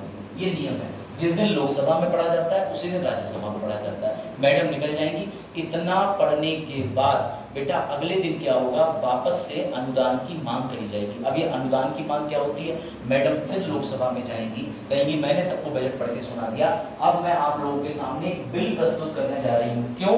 क्योंकि 110 में मैंने बताया था कि बजट में पैसा आता कहाँ से। 112 खुद बजट के बारे में चर्चा करता है, और 114 बात करता है कि बजट से पैसा निकालेंगे कैसे। तो निर्मला सीतारमण जी जाएंगी, कहेंगी हमारी सरकार को बजट से इस साल इतना पैसा चाहिए, इसके लिए यहाँ पर क्या होगा? वापस से वोट ऑन डिमांड होगा। और ये कौन सी डिमांड है?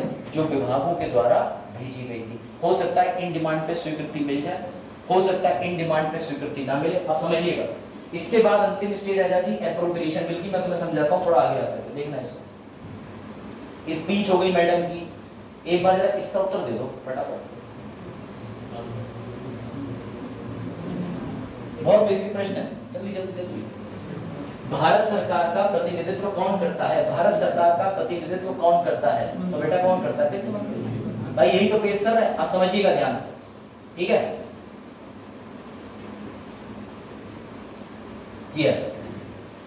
जैसे ही बोर्ड फॉर ग्रांट की मांग होती है, अनुदान की मांग, उसके बाद तुम्हें लग रहा होगा कि हैप्पी बर्थडे, अब आराम से बिल पास हो गया। नहीं नहीं नहीं, अगर उस समय देश के अंदर चुनाव आने वाले हैं तो बेटा उस बजट में वोट ऑन जो डिमांड ग्रांट है वो सिर्फ चुनाव तक मान्य रहती है। ये सारी चीजें कहाँ करी जाएंगी? इस वाले चौथे पायदान पे, याद रखना। अब एक सबसे इंपॉर्टेंट चीज है जो रजनी को समझ में आ जानी चाहिए, वो ये इंपॉर्टेंट चीज है बेटा कि निर्मला सीतारमण जी एक बार में पैसा निकाल लें 500 करोड़ रुपया और खर्च करें 5 साल तक, या इस पूरे साल तक खर्च करें तो उनके पास तो पैसा ही पैसा हो गया, खत्म।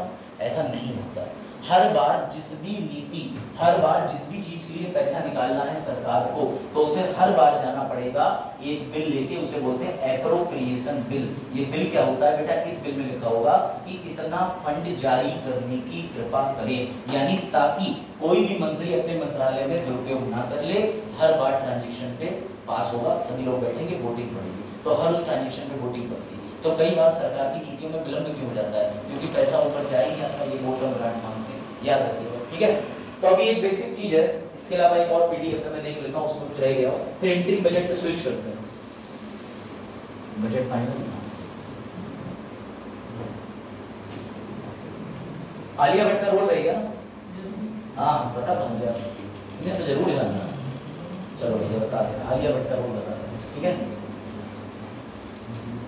हाँ इसके आगे ठीक है। ये रहे 3 तरीके के मोशन जिसकी मैं चर्चा करता था, ये रहा, ठीक है? बेटा कटौती प्रस्ताव के लिए 3 होते हैं। एक होता है नीति में कटौती, ये 3 प्रस्ताव समझ लो। बजट पेश करते समय तुमने ये कहा कि हमने शिक्षा के लिए इतना रुपया मांगा है, तो उन्होंने कहा कि पिछली बार भी पैसा गया था मैडम, झूठ बोल रहे हैं, कोई इन्होंने इतना काम करके ही नहीं दिया। आर्थिक कटौती को समझ लीजिए बेटा, इनके विरोध में पता क्या होता है, अगर सदन के अंदर ये बिल पास हो गया, जैसे आपका नीति कट मोशन, ये मोशन पास हो गया, तो उनकी जो बजट की रकम 1 लाख करोड़ मांगी है वो कर दी जाएगी 1 रुपए माइनस, कभी 100 रुपए माइनस, कभी 1 ही रुपया दिया जाएगा। ये 3 तरीके होते हैं विरोध करने के, 3 तरीके के मोशंस होते हैं, याद रखिएगा, ठीक है? मैंने आपको पहले पढ़ा दिए थे, अब इस पे ज्यादा चर्चा नहीं करेंगे वरना हो नहीं पाएगा, ठीक है? चलो भाई, तो लोकसभा सुप्रीम है, सारा पैसा उसके पास ही रहता है। ये लास्ट टाइम वाली पीडीएफ है ना, तब हमने बहुत डिटेल में चर्चा की। हाँ ये अब ध्यान से समझना। हुआ ये, विशाल नाम है ना, विशाल क्या नाम, ठीक है? हुआ ये कि विशाल ने 1 लाख करोड़ रुपया डिफेंस के लिए एप्रोप्रिएशन बिल लोकसभा में प्रस्तुत करा, विनियोग बिल। इन्होंने जब बिल प्रस्तुत करा तो बिल स्वीकृत हो गया, लेकिन कोविड का टाइम आ गया और बिल से जो पैसा निकालना था वो 3 साल के बाद निकालना था। तो बेटा सरकार ऐसा कर सकती है। अब आलिया भट्ट का बर्थडे था, आलिया भट्ट ने मुझे फोन करा, अभिषेक आ नहीं रहे हो? तो मैंने कहा हमारी कहाँ ऐसी समझो, अरे खुद तो भी तो जोक होने चाहिए सर। जब बात चल रही थी आलिया की तो अभिषेक, और जब बात चल रही थी आलिया की तो ये सब चरण, समझो जरा, देखो यहाँ से। तो मैंने कहा Alia you celebrate your birthday 16 मार्च आराम से, और वी विल मीट समडे। तो आलिया से मैंने, अच्छा सुनो इधर, अरे देखो इधर, तो मैंने कहा आलिया तो फिर एक काम करना, बोली अच्छा कितने दिन में आ सकते हो? मैंने कहा 3 से 4 दिन फ्लाइट डिले हुई है और मैं आ जाऊंगा। तो उसने कहा कि ठीक है, मैं तुम्हारे लिए केक का हिस्सा काट करके फ्रिज में रख दे रही हूँ। तो मैंने कहा मतलब? बोली मैं अभी मार्क कर दे रही हूँ, उस पर एक टोकन लगा देती हूँ भैया कि अभिषेक का केक है, कैंडल के ऊपर एक छोटा सा स्टिकर, और फ्रिज में रख देती हूँ। मैं तो उपलब्ध नहीं होंगी, जब भी तुम्हें आवश्यकता पड़े तो तुम आना, फ्रिज से केक मांगना, मम्मी केक निकाल के देगी, केक खा लेना। मैंने कहा ऐसा भी हो जाता है? बोली हाँ बेटा ऐसे ही बजट में होता है। ये जो केक सिस्टम है आलिया का, उसको समझो। सरकार को 1 लाख करोड़ रुपया चाहिए डिफेंस के लिए, सरकार एप्रोप्रिएशन बिल एडवांस में पास करा देती है। अब पूरे साल रो रो के 200 300 करोड़ रुपया खर्च कर सकती है। तो बजट में प्रावधान होते हैं कि अगर तुम चाहो तो पूर्व में कोई स्वीकृति ले सकते हो, उस स्वीकृति को लोकसभा के पास एप्रोप्रिएशन बिल के रूप में रिजर्व करके रखा जा सकता है। ये ध्यान रखना, ये है कहने का लॉजिक, ठीक है? अब जब लास्ट टाइम मैंने बजट पढ़ाया था आपसे 3-4 महीने पहले, तब एक बहुत डिटेल दी थी। अब उससे ज्यादा डिटेल लेके जाऊंगा तो 2 लेक्चर अलग से लग जाएंगे, ये याद रखना, ठीक है? विनियोग अधिनियम एप्रोप्रिएशन की अगर बात करें तो सब दिया हुआ है, पीडीएफ में शेयर कर दूंगा, तो एक बार देख लेना, ठीक है? बाकी इसमें एमसीक्यू है वो भी छोड़ो। चलो ये फाइनली आ जाते हैं इंटरिम बजट पे, वरना तुम्हारा सेशन हो जाएगा आज खत्म।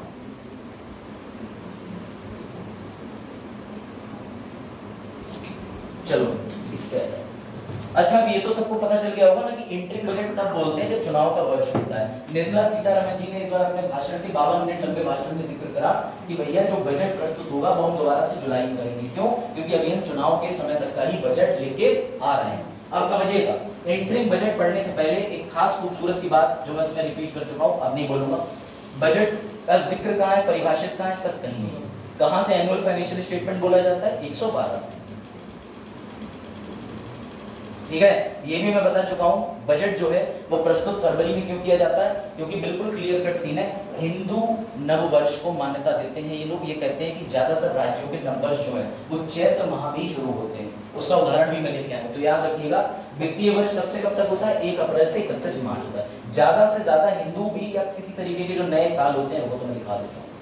ये लो, फिर चाहे बैसाखी हो, ठीक है, फिर चाहे ओणम के अंदर या कहीं भी ऐसा कुछ भी सेलिब्रेट होता है, वो ज्यादातर तुम्हें चैत्र माह में देखने को मिलता है। इसमें मार्च आता है। तो बेटा इसलिए बजट को इतना वर्ष, हाँ इसीलिए बजट को याद रखिएगा हिंदू कैलेंडर के नए साल में पेश किया जाता है, पूरे साल की। ये बात ध्यान रखना, ठीक है?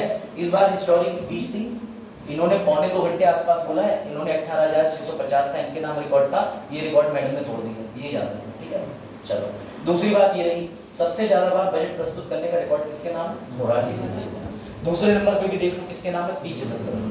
बेटा प्रणब मुखर्जी ने भी, जो देश के राष्ट्रपति रहे थे, ठीक है, और राष्ट्रपति रहने के बाद आपको पता है वो भारत रत्न क्या मिला था, भारत रत्न भूषण श्री क्या मिला था, भूल गए। चलो बेटा निर्मला सीतारमण जी 6 बार बिल प्रस्तुत कर चुकी हैं, और ये भी देख लीजिएगा इस बार हमने कितना लक्ष्य साधा था, 5 ट्रिलियन इकोनॉमी का। अब सूत्रों से पता चल रहा है कि हम अगले साल 2029-30 में जब सरकार बनेगी इनकी, तो इनने लक्ष्य साधा है 60 ट्रिलियन इकोनॉमी का, ठीक है। कौन सा राज्य है जो इनकी 5 ट्रिलियन इकोनॉमी बनाने में सबसे ज्यादा मदद करेगा, उत्तर प्रदेश, ये याद रखना। चलो भाई आ जाओ, ठीक है, ये सब मैंने आपको बता दिया, नॉर्थ ब्लॉक में बंद हो जाते हैं, क्या है बजट, ये सब हो चुका, मेन चीज पे आते हैं, ठीक है। ये अलग अलग पर्व मनाए जाते हैं ना, नंबर इसको विशु कहते हैं केरल में, पोहेला बोईशाखी कहते हैं पश्चिम बंगाल में, क्या चीज, क्या हिंदी बोले, बिहू वाला देखना है, तो देख लो ये वाला देख मैं भी स्टूडेंट रह चुका हूँ, ठीक है। आप भैया आ जाओ, अब सुनो कमाल की बात, ठीक है, सबसे इंपॉर्टेंट यहां से शुरू करते हैं। अग्रिम बजट जो है बेटा, उसमें उन्होंने 15-16 मेन चीजें कवर करी हैं, वही कवर मैं करूंगा, और समझना ध्यान से। अग्रिम बजट पेश क्यों करा, उसके पीछे वजह यही है क्योंकि चुनाव का वर्ष है, बार-बार बोल चुका हूं, समझिएगा। मोदी जी ने दिसंबर 2023 के अंदर एक नई जात की कैटेगरी बोली थी। उन्होंने अपने भाषण के दौरान संबोधन दिया था कि सिर्फ मेरे लिए देश की सबसे बड़ी 4 जातियां, ये उन्होंने ही ध्यान दिया था। ये देखो, विकसित भारत संकल्प यात्रा, प्राइम मिनिस्टर, मेरे लिए देश की सबसे बड़ी 4 जातियां कौन कौन सी, गरीब, युवा, महिला, किसान। तो निर्मला सीतारमण जी ने इस बार जब बजट पढ़ा तो उन्होंने उनकी ये जो हिस्टोरिक स्पीच है, यानी कि प्रधानमंत्री नरेंद्र मोदी जी की ये जो स्पीच है, इसका जिक्र करते हुए कहा कि हमारा अग्रिम बजट जो है वो इस बार किन 4 वर्गों के लिए स्पेशली केंद्रित होगा, तो बेटा गरीब के लिए, युवाओं के लिए, महिलाओं के लिए, किसान के लिए। आप समझिएगा। साथ ही उन्होंने अपने बजट में कहा, जिसे सुनने के बाद थोड़ी देर मुझे हंसी आई, उन्होंने ये कहा कि जब हमारी सरकार बनी थी 2014 में, हमारी सरकार का पहला टर्म था, तो हमने इतनी जॉब डेवलप करी, एंटरप्रेन्योरशिप के लिए इतने मौके दिए कि कुछ पूछो मत। हमारा जब दूसरा सरकार का काल आया 2019 का, तब हमारे सामने कोविड की समस्या आ गई, परंतु तब हमने भारत को एक नई दिशा दे दी, जिसे बोला गया आत्मनिर्भर। समझना मेरी बात को, ये सब टर्म्स उनके वहां पर निकले हुए। इन्होंने ये कहा कि 10 साल के अंदर हमने गरीबी हटाई है, लेकिन ये वो वाली गरीबी नहीं है जिससे लोगों को आर्थिक मदद कर दी। हाँ, लिटरली ये ऑक्सफोर्ड यूनिवर्सिटी के गरीबी के 10 मानक होते हैं। जो व्यक्ति शिक्षित नहीं है, कितना भी पैसा हो, वो भी गरीब है। सब क्यों नेताओं को टारगेट कर रहे हैं? हाँ, तो बेटा समझिए, कोई व्यक्ति अगर उसके घर पे मील नहीं है, खाने के लिए टाइम से खाना नहीं है, बेटा वो भी गरीबी की श्रेणी में आता है। समझिएगा, इस चीज को मैं दिखा दे रहा हूँ। ये सब निर्मला सीतारमण जी ने कहा है। ये देखिएगा, ये गरीबी के मानक है, ये 3 स्टैंडर्ड ऑक्सफोर्ड के। इसी को बोलते हैं, सवाल आईएएस के अंदर बनेगा, मल्टी डायमेंशनल पॉवर्टी क्या होती है। बेटा बहुआयामी निर्धनता के 3 मानक हैं। सबसे पहला स्वास्थ्य, अगर किसी को पोषण पूरा नहीं मिल रहा वो गरीब है। चाइल्ड मोर्टेलिटी रेट, मृत्यु दर की बात करें तो ये 2011 की जनगणना के अनुसार 55 था, और 5 साल से जो छोटे बच्चों की मृत्यु होती है 55, बड़े लोगों की बीमारियों से मृत्यु होती है 44। तो बेटा आगे बढ़िए, स्कूलिंग, जो बच्चा कितना भी अमीर हो, बड़े होकर कुछ भी बन जाए, लेकिन अगर उसकी स्कूलिंग हुई नहीं है, स्कूल गया ही नहीं है, पढ़ाई नहीं है उसने, तो भी मानते हैं गरीब। ये इनके आंकड़े हैं, समझिएगा। उसके बाद आगे आ जाओ, तुम्हारे घर पे खाना बनाने के लिए गैस नहीं है, गरीब। घर पे सैनिटेशन नहीं है, ठीक है, स्वास्थ्य सुविधाएं बढ़िया नहीं है, पीने का पानी नहीं है, बत्ती नहीं है तुम्हारे घर, तो तुम गरीब हो। इसलिए आप किसी को पैसों के दम पे गरीब मत बोलो। निर्मला सीतारमण जी ने कहा है कि 3 आयामी निर्धनता के ये मल्टी डायमेंशनल डाइवर्सिटी है। हमने 25 करोड़ लोगों को 10 साल के अंदर इससे बाहर निकाला है। मतलब हमने गरीबी नहीं मिटाई, लेकिन स्कूल बेहतर करे, स्वास्थ्य बेहतर करा, शिक्षा बेहतर करी, खाने को 5 किलो राशन 80 करोड़ लोगों को पीडीएस सिस्टम के तहत पहुंचाया। तो मेरी बात समझिएगा, ये उन्होंने अपने इंटरिम बजट के अंदर जिक्र करा है। अब वापस आ जाओ, सर और क्या क्या जिक्र करा है, तो समझो भैया। अब घुसते हैं फेस में, देखिएगा जीडीपी की नई परिभाषा आ गई। जीडीपी की सबको पता है क्या है भैया, सकल घरेलू उत्पाद, ग्रॉस डोमेस्टिक प्रोडक्ट। नई डेफिनेशन आ गई जो निर्मला सीतारमण जी ने दी कि हमने करा है बेहतर जीडीपी, तो चरण डर गए। तो बेटा उसका अर्थ निकला गवर्नेंस, डेवलपमेंट, परफॉर्मेंस। क्या निकला? Governance, development, performance. और सुनो, ऐसे ही वो अपने घोषणा पत्र में 2047 में करोड़ों नौकरियां नहीं लिख रहे, उन्होंने अपने बजट में भी ये बात पहले ही बोल दी थी कि हम 2047 में ही सब कुछ कर पाएंगे। 2047 में क्यों कर पाएंगे, तो मैं तुम्हें इसका अर्थ भी बता ही दे रहा हूँ। 1947 में तुम आजाद हो गए ना, हो गए, सिंपल सी बात है। तो 1947 से 75 साल 2022 में हो गए। 2022 के अंदर जरा तुम जोड़ो 25 तो कितना होगा, 2047। तो मोदी जी का कहना है कि अब मैं अमृत काल लेके चल रहा हूँ कि देश आजाद के 100 वर्ष के अंदर देश को खड़ा कर दूंगा इकट्ठा। समझिए, जरा वापस आ जाइए, फिर से मैं दिखा रहा हूँ। मोदी जी का नारा क्या है, सबका साथ सबका विकास। अब सुनो, एक और आ गया है, सबका साथ सबका विकास सबका विश्वास। ये भी समझिएगा, अभी आगे चल रहे हैं। ऐसा क्या है, क्यों बोल रहे हैं, तो ये देखना। 2047 तक विकसित क्यों करेंगे, देश कब आजाद हुआ, 1947 में। तो मोदी जी ने ये कहा कि 1947 से हम 100 साल का लक्ष्य ले रहे हैं। कैसे, 1947 के बाद में बेटा समझिएगा 2022 में कितने साल पूरे हो रहे हैं स्वतंत्रता दिवस को, 75, वो लिखा है। अब 2022 से 2047 में 25 साल और लगेंगे। तो वो कह रहे हैं कि अभी हमें 2047 तक के काल को बोलेंगे अमृत काल। मुझे ऐसा लग रहा है वो वैलिडिटी बताना चाह रहे हैं कि कब तक, मैं बताना पड़ेगा, ठीक है, समझिएगा। वैसे मोदी जी 75 के हो जाएंगे सितंबर, जहाँ की खुशी होगी, समझिएगा। ये बात आई समझ में कि अमृत काल क्यों बोला जा रहा है, समझना ध्यान से। अब आगे बढ़ते हैं। इन्होंने अब अपनी स्कीम का धीरे धीरे पार्ट खोलना शुरू करा। इस स्कीम में पहले चरण में इन्होंने बात करी है कि हमारा ध्यान किस पर रहेगा, तो मैंने आपको बताया कि भैया गरीबों पर, और किस किस पे रहेगा, युवाओं पर रहेगा, और किसान पे रहेगा, और महिलाओं पर रहेगा। अब समझिएगा, अब आ जाओ भैया नीति पे। ये देखो, इनका कहना है मोदी जी का कि हमने सबसे ज्यादा बड़ी उपलब्धि ये करी है, हमने एक नई चीज का निर्माण कर दिया, डिजिटल प्रोडक्शन कर दिया। वर्ड याद रखना, डिजिटल प्रोडक्शन मतलब अभी तक तुम्हें चाय पत्ती थी, तुमने घर पे क्या बना दी, चाय का प्रोडक्शन, ठीक है। अभी तक तुम्हें 34 करोड़ दिए, तुमने 125 करोड़ कर दिए देश का पॉपुलेशन प्रोडक्शन। समझना बात है। तो बेटा ऐसे ही इस बार देश के बजट में लिखा है कि हमने डिजिटल प्रोडक्शन करा, मतलब हमने भीम यूपीआई, आधार कार्ड को डिजिटल कर दिया। ये सब इन्होंने बातें कही, जिसकी वजह से इन्होंने कहा कि भैया देश को डिजिटल आर्थिक सपोर्ट मिला। समझिएगा, आप दूसरे पे आ जाइए। फिर आ जाते हैं देश का, भी हम गरीबों के संबंध में बात करेंगे। अब इन्होंने गरीबों के लिए ये बोला है कि गरीबों के लिए हमने सबसे बड़ी झंझट दूर कर दी कि उनका मिडिलमैन पैसा खा जाते थे, तो हमने उन्हें डायरेक्ट बेनिफिट ट्रांसफर करना शुरू कर दिया। तो ये डीबीटी क्या होता है, इसका मतलब पैसा सीधे खाते हैं। तो ये बजट में लिखा है कि हमने 2.7 लाख करोड़ तक की बचत करी। किसकी बचत, तुम्हारे पैसे की, उन्हें मिडिलमैन से बचा लिया, डायरेक्टली पैसा तुम्हारे खाते में दे दिया। अब सुनो अगली बात, 25 करोड़ लोगों को हमने किससे निकाला, बहुआयामी निर्धनता से। ये पॉइंट लिखते चलना या नोट करते चलना। तीसरा, इन्होंने ये कहा कि 78 लाख रेडी लगाने वालों के लिए, 78 लाख रेडी लगाने वालों के लिए हमने 10,000 से लेकर 50,000 तक के लोन की, जो कि बिना किसी भी सिक्योरिटी पे या बिना उनको रिटर्न के इंटरेस्ट पे हमने उपलब्ध कराया। ऐसा इन्होंने बोला। सर क्या उपलब्ध कराया, तो बेटा उन्होंने 78 लाख स्ट्रीट वेंडर को जो चीज उपलब्ध कराई, उसी को उन्होंने प्यार से बोला है पीएम स्वनिधि योजना। ये 2020 में आई थी। क्यों आई थी, क्योंकि बेटा कोविड के कारण ज्यादातर लोगों के पास में रोजगार की स्थिति खत्म हो चुकी थी। ऐसे में रोड पे जो रेडी वाले लगाते हैं बेटा, इन्होंने खासकर चाय वालों के लिए फेमस होने के लिए कही गई थी कि जो चाय की रेडी वगैरह सब लगाते हैं। हाँ, यही उद्देश्य था, अपने लोगों को टारगेट करो ताकि एक तबका खुश हो जाए और वो कहे सरकार हमारी नहीं कर रही। ये पहली बार नहीं कर, सब सरकारें कर रही। अभी देखना कांग्रेस की सरकार आ जाएगी तो उन्होंने कल नारा दे दिया कि हम प्रत्येक महिला के में 8500 डालेंगे रुपए, 8,500 रुपए पर माह। भाग्य लक्ष्मी दीदी योजना करके योजना लाए, जिसमें 1 लाख रुपए महिला को दे दिए गए हैं। ऑलरेडी ये स्कीम चल रही है, देखो बेटा ये सेंटर की स्कीम है।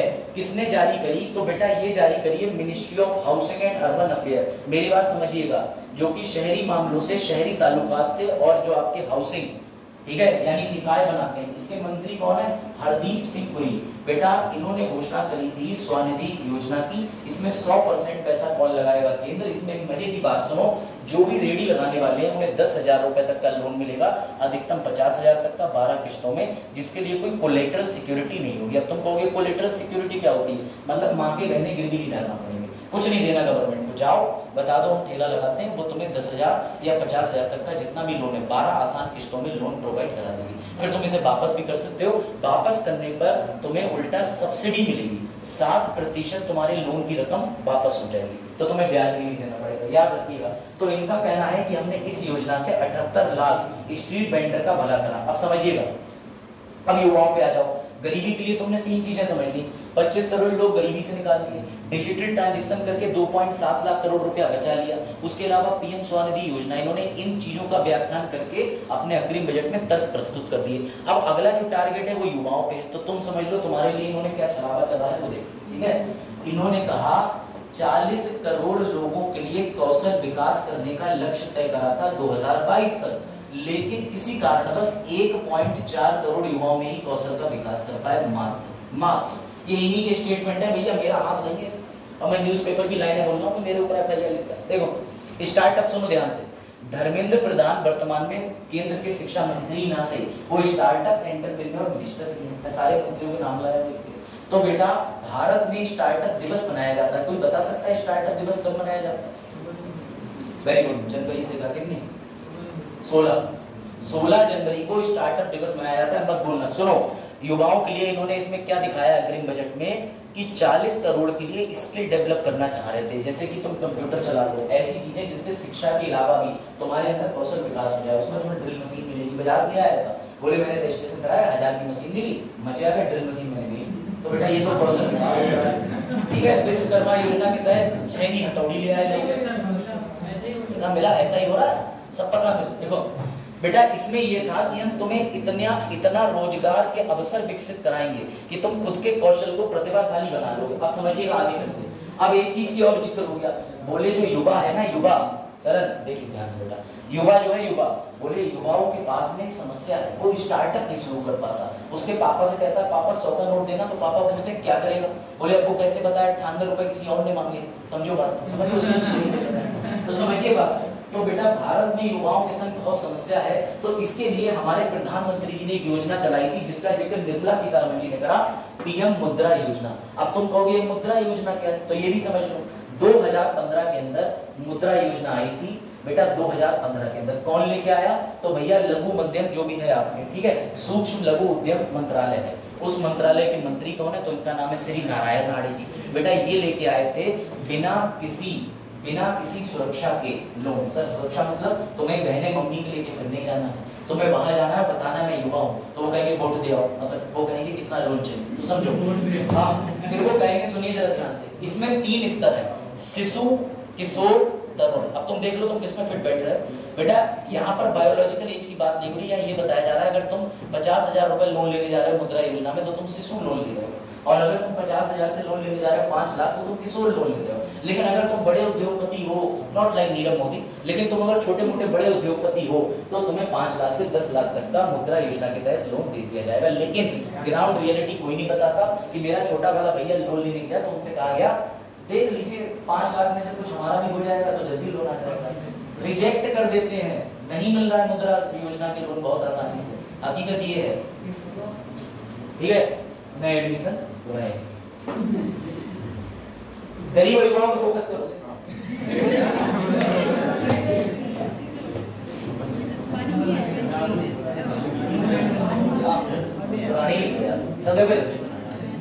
नारी शक्ति, अरे ऑक्सीजन लेने गया था, चलो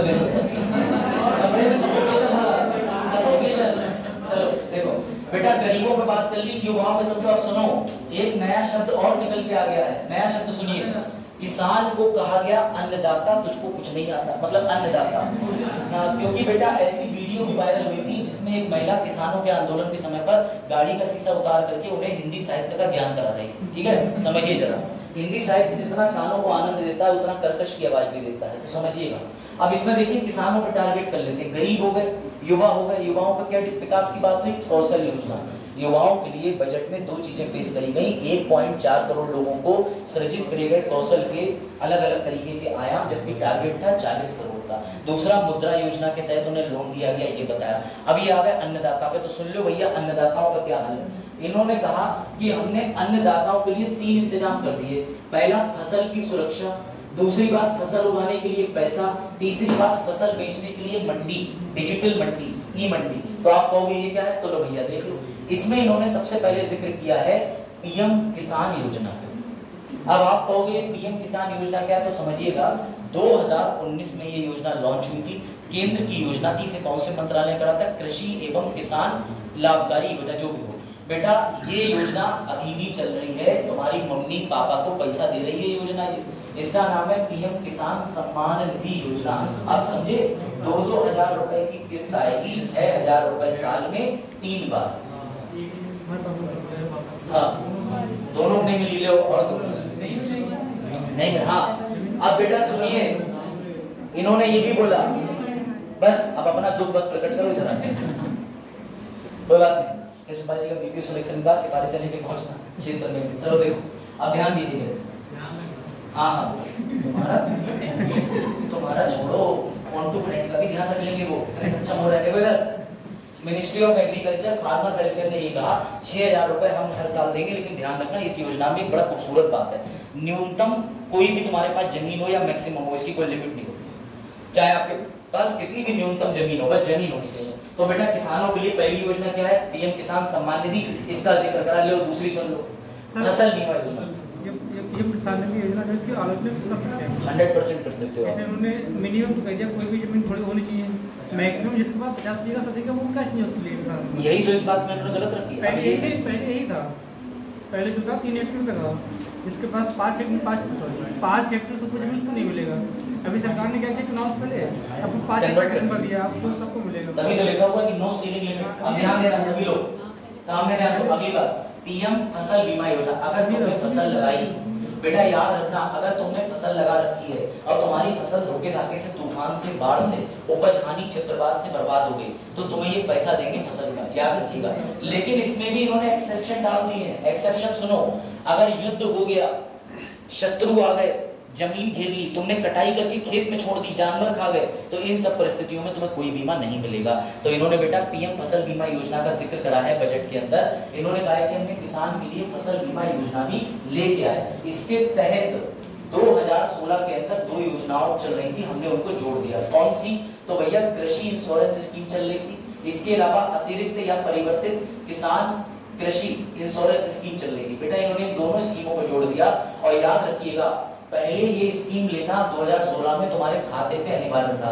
जब किसान जाता था बैंक में तो ऑटोमेटिकली 100-110 रुपए साल के कट के ये बीमा हो जाता था। लेकिन अब इन्होंने ये भी अनिवार्यता खत्म कर दी कृष्णपाल जी, जैसे उसमें चेंज कर दिया कि नहीं, अनिवार्य नहीं है, तुम लेना चाहो बीमा लो, नहीं लेना चाहो मत लो। तो बेटा ये वैकल्पिक बना दिया है, याद रखना। क्या नाम है इसका, पीएम फसल बीमा योजना। तीसरी चीज किसानों के लिए जो हमारे बजट में डिस्कस हुई है वो है ई मंडी। मैंने YouTube पे एक वीडियो देखा था कि एक ऑफिस के अंदर एक व्यक्ति इलायची लेके, ठीक है, बहुत सारी ऐसे खरीदता जा रहा था, कंप्यूटर के आगे अधिकारी बैठे। तो मैंने कहा यार बड़ा अच्छा तरीका बेचने का, मैं ऐसे करूंगा। तो मुझे पता चला कि वो फेंक नहीं रहा था। दिन भर में 1400-1500 किसान आते हैं इलायची का सैंपल लेके, ताकि जो सैंपल लेकर के लोग कंप्यूटर पे बैठे हैं उनके कंप्यूटर पे वो गोली लगा दें। तो जैसे उन्होंने इलायची देखी, इलायची देख के समझ में आ गया उनको कि भैया ये किस कैटेगरी की, उन्होंने तुरंत ही कंप्यूटर पे रेट डाल दिया। तो जिसने ज्यादा रेट डाल दिया वो इलायची परचेज कर लेते हैं। तो बेटा ऐसा ही कुछ देखने को मिलता है ये ई मंडी में तुम्हें, ये आ गया यहाँ पर। इसमें इन्होंने क्या करा है, राष्ट्रीय कृषि मार्केट बना दी डिजिटल, कि किसान अपनी फसल को जहां उसको ज्यादा रेट मिले वहां ऑक्शन के माध्यम से बेच सकता है। लेकिन अब इस पर चर्चा नहीं करूंगा मैं। किसान बिल के अंदर ई मंडी और फलाना ढिमाका बहुत सी चीजें विवेक में चल रही है, समझिएगा। तो बेटा किसानों के लिए इस बार इन्होंने 3 चीजों का जिक्र करा। किन चीजों का जिक्र करा, 11.8 लाख किसानों को डायरेक्टली पीएम किसान सम्मान निधि की राहत सामग्री पहुंच गई, वही पैसा पहुंच गया। दूसरा, 4 करोड़ किसानों की फसलों का बीमा कर दिया। तीसरा, मंडी जो है मंडी वो डिस्कस कर दी, डेवलप कर दी, जिसके तहत मंडी से कितना फायदा पहुंचा है, तो किसानों को 3 लाख करोड़ का फायदा पहुंचा। बात आ रही समझ में बजट में, चुनावी बातें। अब आ जाओ महिलाओं के लिए, तो सुन लो महिलाओं के लिए क्या कराया। लो भैया महिलाओं के लिए देखो, गरीब हो गए, 3 जाति हो गए, गरीब हो गया, यूथ हो गया, फार्मर हो गया, बची कौन, माताएं बहन, मोदी जी। देखो 30 करोड़ मुद्रा योजना का लोन। मुद्रा योजना में समझ गए, शिशु किशोर तरुण, वही वाला लोन। बेटा इनका मानना है हमारी सरकार ने कीर्तिमान रचा है, 30 करोड़ महिलाओं को उद्यमी बनाया है, 30 करोड़ महिलाओं को लोन दिया है। अब महिलाएं पोस्ट ग्रेजुएशन कर रही हैं, उनकी संख्या बढ़ गई है 10 साल में 28%। मतलब पहले पोस्ट ग्रेजुएशन करना ही नहीं चाहती थी, हायर एजुकेशन में महिलाओं की संख्या बढ़ाने के पीछे इनकी सरकार जिम्मेदार है, ये समझिएगा। 43% महिलाओं को इन्होंने गणित और विज्ञान से जोड़ दिया। ऐसा ये कह रहे हैं, इनका मानना है पहले महिलाएं जाती थी कला के क्षेत्र में, कॉमर्स के क्षेत्र में, अब इन्होंने कहा कि महिलाएं स्टेम कोर्सेज में जा रही हैं। तो तुम कहोगे स्टेम कोर्सेज क्या होता है? बेटा इसका मतलब होता है विज्ञान, प्रौद्योगिकी, कहां जा रही है महिला, इधर आओ, हां इधर आओ, ई से इंजीनियरिंग, सही है, और एम से क्या हो गया? गणित। तो बेटा इन्होंने ये बात कही है कि स्टेम कोर्सेज, मेरी बात समझना, 43% महिलाओं की भागीदारी किन कोर्सेज में हो गई? Science, technology. अभी भी ये माना जाता है, जो कि सत्यता है, कि गणित और विज्ञान पढ़ने वाले के लिए रोजगार के ज्यादा अवसर हैं। तभी तो एक रिपोर्ट आई थी, उसमें लिखा था कि बीटेक वाले रिक्शा चला रहे हैं, देखो इधर, अब अच्छे स्कूल से पढ़ोगे तो ठीक है।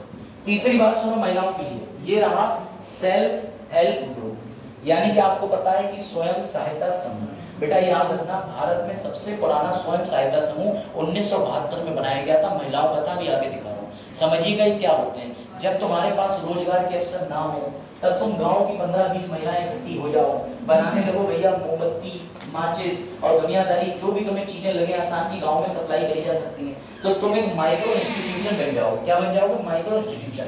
बेटा ऐसे लोग आर्थिक तरीके से खुद को डेवलप कर लेते हैं। ध्यान देना, बस 10 मिनट की बात और, बजट के लिए खत्म हो जाएगा, ज्यादा बड़ा नहीं है, समझिएगा। ऐसे में हमारे बजट में दीदी ने बोला है, मतलब बहन जी ने बोला है, ठीक है, निर्मला सीतारमण जी ने, कि मैंने योजना निकाली लखपति दीदी योजना। इसमें जो भी स्वयं सहायता समूह के तहत 10-20 महिलाएं थी, जो रोजगार का सृजन उन्होंने खुद के लिए करा, उनको मैं 5 लाख रुपए का लोन दूंगी, जो कि 1 साल में 1 लाख रुपए का दिया जाएगा, ट्रेनिंग दी जाएगी, और साथ ही आपने करंट अफेयर में पढ़ा होगा कि महिलाओं को ड्रोन चलाना सिखाया जाएगा। बेटा ये उसी की खबर थी। इस योजना के तहत महिलाओं को ड्रोन चलाना सिखाया जाएगा, रिपेयरिंग करना सिखाया जाएगा, एलईडी बल्ब बनाना सिखाया जाएगा, ताकि जो स्वयं सहायता समूह है वो रोजगार के और ज्यादा अवसर बढ़ा सके। बात आई समझ? बात आई समझ? तो बेटा याद रखिए, सरकार ने बजट से पहले लक्ष्य रखा था 1 करोड़, जिस दिन पढ़ा उस दिन बोले 2 करोड़, और सामने प्रिंट होके आया 3 करोड़। तो मुझे नहीं पता कितने करोड़, मैं तो तुम्हें वो बता रहा हूँ जो सत्य है। बोले हैं 1 करोड़, प्रिंट होके 2 करोड़, मतलब 2 करोड़ के बाद में बोले 3 करोड़ प्रिंट हो गया है। कौन सी योजना? पीएम विश्वकर्मा बोला है, उसमें पर्टिकुलर कास्ट के लिए, इसमें सभी महिलाओं। वैसे मैं हूँ जनरल ब्राह्मण पंडित, तो मुझसे वो विश्वकर्मा योजना का लाभ नहीं मिलेगा, मुझे मिलेगा ही नहीं विश्वकर्मा योजना लाभ, है ना? कौन कह रहा है ओबीसी सर्टिफिकेट बनवाओ? देखो अब बेटा सुनो, भारत में ये लघु संस्था, माइक्रो इंस्टीट्यूशन के फादर इंडिया में कोई नहीं था। पहले ईस्ट पाकिस्तान था, उसे बांग्लादेश बना दिया, उसी के अंदर पिताजी बोले जाते हैं मोहम्मद यूनिस, जो ये छोटा इस तरीके के माइक्रो उद्यम, माइक्रो इंस्टीट्यूशन के पिता बोले जाते हैं। एसएससी का वो क्वेश्चन है, तो ये इसको ध्यान देंगे। अब समझो ध्यान से, भारत में पहला महिलाओं का खुद का एक स्वयं सहायता समूह का नाम है सेवा, इसकी फुल फॉर्म है सेल्फ एम्प्लॉयड वुमेन एसोसिएशन। कब बना था? 1972 में, याद रखना। चलो भैया, ये लखपति दीदी योजना, जिसे और साफ सुथरी पढ़नी है, इसमें लिखी है क्या क्या चाहिए तो देख लेना।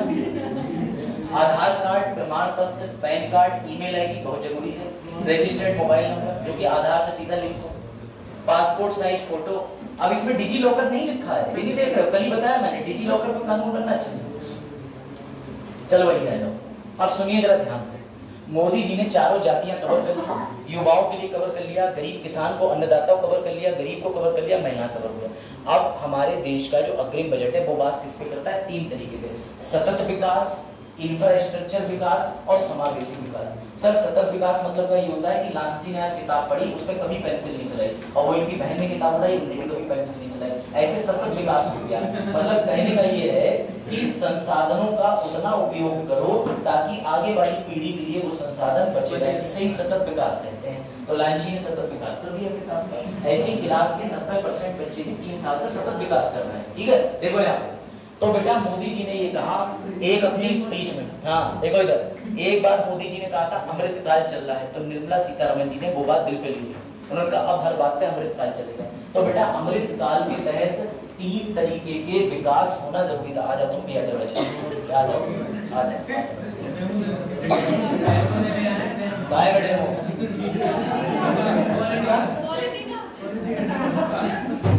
मेरा रोज कर रहे हो। देखो अटल बिहारी वाजपेयी ने कहा था सरकारें आएंगी सरकारें जाएंगी, मास्टर आएंगे मास्टर जाएंगे, पॉलिटी का बेस्ट मास्टर अभिषेक मिश्राई रहना चाहिए। चलो आ जाए। चलिए बेटा देखिए, सस्टेनेबल डेवलपमेंट की बात समझ लो, सतत विकास की बात समझ लो। अमृत काल के अंदर हाँ त्रिपाठी आएंगे त्रिपाठी जाएंगे ना। चलो देखो बेटा, सतत विकास के अंदर लक्ष्य रख दिया गया ग्रीन हाउस जो भैया हरित गैसें होती हैं उनके प्रभाव को। सुनो इन्होंने क्या लक्ष्य रखा है, हम जितनी ग्रीन हाउस इफेक्ट को बढ़ाएंगे उतना उस वर्ष कम भी करेंगे। ऐसा लक्ष्य साधा है 2070 तक। पता नहीं उस समय डायनासोर पुनर्जन्म ना ले लें, इतना लंबा लक्ष्य साध दिया है। समझिएगा बात को। हरित गृह प्रभाव जरूरी है बेटा। हरित गृह प्रभाव एनवायरनमेंट के मास्टर साहब तुम्हारे यानी कि मैं पढ़ा चुका हूं बड़े अच्छे से। इस सूर्य से लघु तरंगें आती हैं 8 मिनट 16 सेकंड में पृथ्वी पे, वापस जब पृथ्वी से धीरे धीरे भैया तीव्र तरंगें जाती हैं लॉन्ग वेव, तो उनको कौन रोक लेता है? CO2, methane, water vapour. Water vapour harmful green house gas है बेटा, ये रोकने के साथ ही तापमान बढ़ाता है। एक तथ्य की बात यह है, अंटार्कटिका पे जीवन संभव क्यों नहीं हो पा रहा? क्योंकि बेटा सारा का सारा बर्फ से ढका है, एल्बिडो प्रभाव के कारण रिफ्लेक्ट कर देता है। अगर उस पे गर्माहट बनी रहे तो कुछ मानव पहुंच जाए। क्योंकि तुम बुद्धि लगाओ, तुम वातावरण में पैर जमीन पे ठंडे में, ऊपर के हिस्से के लिए कुछ गर्माहट चाहिए, वरना तुम्हारा बॉडी टेम्परेचर नहीं मेंटेन रह पाएगा। तो समझिएगा, तो ये ग्रीन हाउस गैस का लक्ष्य जो साधा है वो 2070 तक साध दिया है। और इसके तहत इन्होंने एक और योजना निकाली है सतत विकास के लिए। इसके बारे में पढ़ें, क्या नाम है? PM सूर्योदय। प्रभु राम लला जी का जो मंदिर स्थापित करा, जब वहां पर इन्होंने मंदिर के साथ में मूर्ति स्थापित करी, तो उसके तुरंत ही बाद 22 जनवरी को घोषणा कर दी गई कि अब हम PM सूर्योदय योजना ला रहे हैं। बेटा क्या है? तो इसके तहत इनका ये कहना है कि हम उन परिवारों को मदद करेंगे जो अपने यहाँ सौर ऊर्जा लगाना चाह रहे हैं, सब्सिडी देंगे। 1 करोड़ परिवारों को इसका लाभ पहुंचाएंगे। मेरी बात समझिएगा, ये चीज ध्यान रखिएगा, ठीक है? इसी को बोलते हैं रूफ टॉप सोलराइजेशन। अब आ जाओ आगे चलते हैं, नेट जीरो पे छोड़ दो। और हाँ एक बात याद रखिएगा, इन्होंने ये कहा है कि हम प्राइवेट पब्लिक मॉडल के पार्टनरशिप मॉडल का प्रयोग करेंगे। कैसे? इन्होंने कहा है कि भारत में इलेक्ट्रिक वाहनों को बढ़ावा देने के लिए ओला को सरकारी पंजीकृत एजेंसी बता दिया। ये ध्यान रखना, ओला जो है उसे सरकार ने पंजीकरण करके विद्युत वाहन सप्लाई के लिए ऑथोराइज्ड डीलर बना दिया है। उन्होंने ऐसा क्यों करा? क्योंकि नेट जीरो लक्ष्य के चलते। ये ध्यान। अब अगली इनके लिए योजना सुन लीजिए। देखिए भाई, बजट तो ऐसा ही होता है। 3 नए रेलवे कॉरिडोर विकसित करेंगे।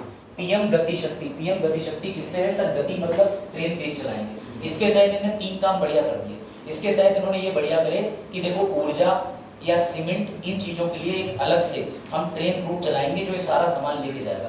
मैंने करंट अफेयर में पढ़ाया था कि इन्होंने फ्लिपकार्ट, अमेज़न से भी मांग करी है कि अपने सारे के सारे कुरियर हमारी ट्रेन से भेजो, हम तुम्हें कम रेट में रखेंगे और भैया तीव्र गति से पहुंचाएंगे। दूसरा, इन्होंने किसको जोड़ा है? समुद्री मार्गों को। ये कह रहे हैं कि हमने लक्ष्य बनाया है, हम सभी पोर्ट को आपस में कनेक्ट करने का प्रयास कर रहे हैं ताकि सभी छोटे बड़े पोर्टों को आपस में जोड़ दें।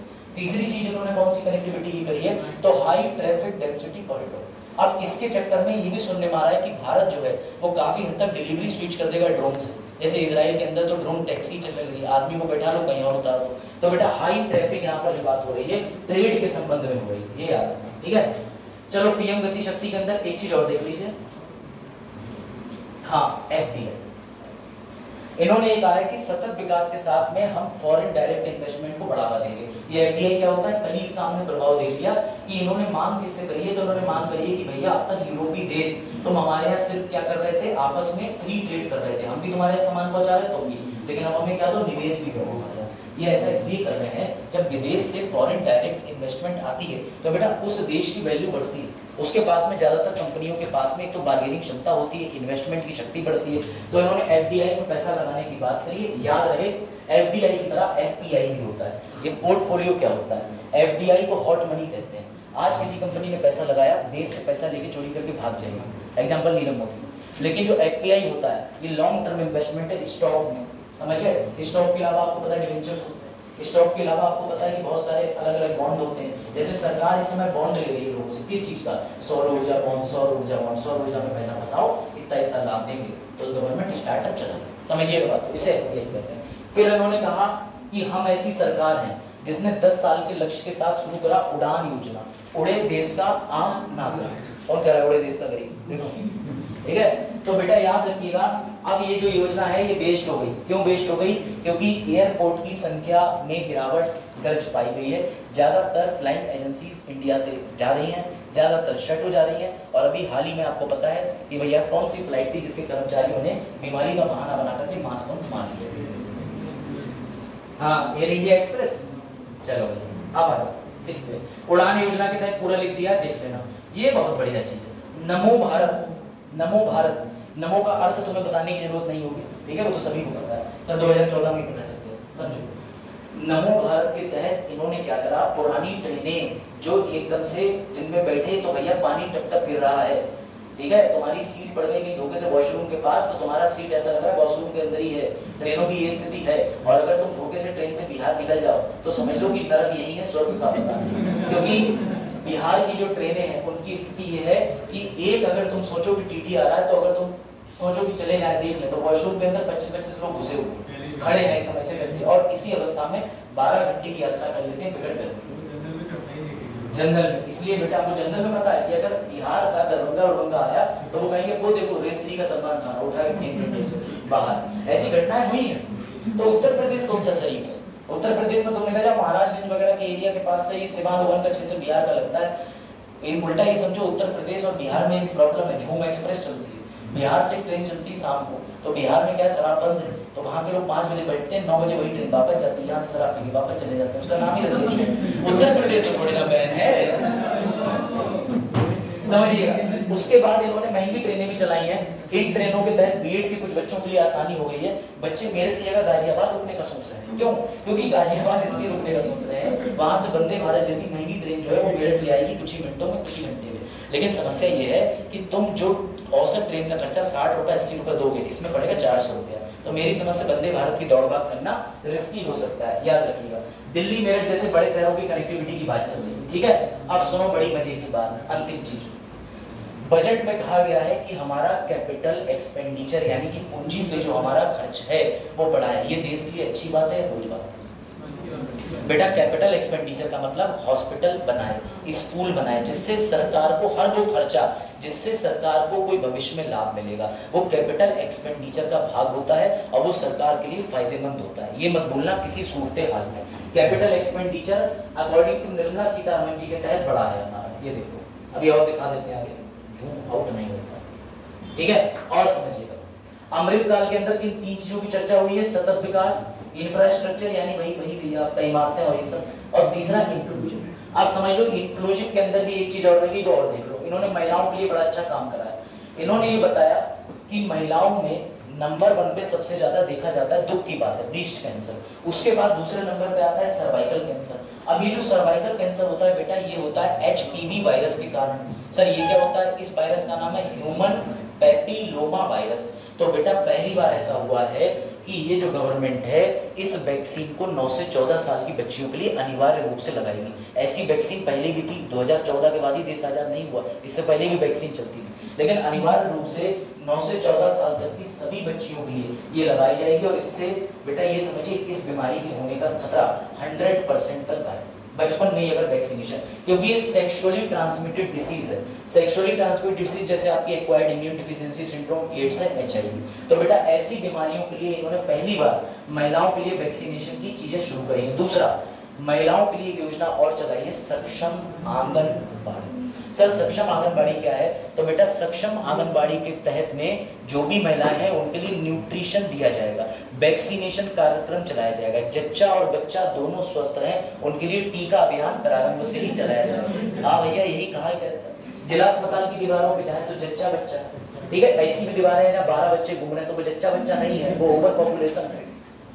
चलो भाई ठीक है। अब इसी के तहत आपको मैंने पढ़ाया था कि इंद्रधनुष में 7 रंग होते हैं, 7 बीमारियों का वैक्सीनेशन। मेरी जब पहली क्लास थी करंट की तो मैंने इंद्रधनुष बताया था कि 2014 में आया था, तभी 4 बीमारियों को कवर करता था, लेकिन इंद्रधनुष 2.0 के अंदर 7 बीमारियां कवर हो गई। इसमें टीकाकरण कर दिया जाता है बचपन से, परंतु द हिंदू के एडिटोरियल ने मांग करी है कि सिर्फ जागो ग्राहक जागो, बच्चों के लिए वैक्सीन क्यों, बड़ों के लिए भी कराओ।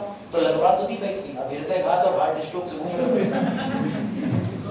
हाँ सही समझिएगा बेटा। तो इंद्रधनुष के अंदर एक पोर्टल चलाया है सरकार ने, ये मैं नहीं कह रहा, ये सरकार कह रही है। उस पोर्टल का नाम है यूमेन, कौन सा पोर्टल चलाया? यूमेन। देखो एक चीज समझ के चलिए, मैं आपको बता दूं, ठीक है। पीएम आवास योजना का जिक्र करा है क्योंकि बुनियादी इमारतें बनाने के लिए पीएम किसका जिक्र करा? आवास योजना। हम लोगों ने एमसीक्यू लगाए थे योजना के, तो मैंने बताया था इस योजना के तहत भैया दो तरीके की, एक तो ग्रामीण के लिए है, एक शहरी के लिए। शहरी में कितना रुपया आता है काट काट के? 2.5 लाख रुपया की बात हुई है, ठीक है। वो किस्तों में आता है, तुम्हें मकान का फोटो भेजना पड़ेगा। पहली बात तो तुम निहायत ही गरीब होने चाहिए इन योजनाओं के लिए, ठीक है, जो कि आजकल भारत में है नहीं। हाँ पहले नियम का हाँ इन्होंने काम करा है मजदूरी के रूप में, देखिएगा समझिएगा। तो पहले उसका नियम का फोटो, उसके बाद मकान का पहला तल्ला पड़ेगा, फिर दूसरा मैंने भी करा है। चलो बेटा देखिए, याद रखिएगा पीएम आवास योजना कोई बड़ी चीज नहीं है। पूर्व में इंदिरा गांधी आवास योजना को परिवर्तित करके किसमें कन्वर्ट कर दिया गया? पीएम आवास योजना। टूरिज्म को बढ़ावा दिया है, क्या बात कही है। G20 में हमने 60 अलग अलग स्थानों पे इसका आयोजन क्यों करा? ताकि आओ विदेशी आओ भारत घूमो।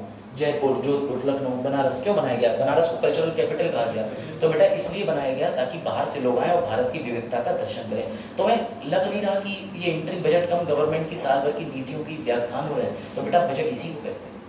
ये कुछ नहीं करते, यही बताते हैं कि देखो इंद्रधनुष के अंदर अब हमें इतने करोड़ रुपए की आवश्यकता है, इतने करोड़ कवर कर दिए, यही बजट होता है। बजट का मतलब सरकारों की उपलब्धियां गिनाई जाती हैं, बजट के अंदर यही सब गिनाया जाता है। भारत में 15 कृषि क्षेत्र हैं, ये रहे 15 कृषि क्षेत्र, ये देखो इसे एग्रो क्लाइमेटिक जोन बोलते हैं। इन क्लाइमेटिक जोन के अंदर विकास किया गया है, ठीक है।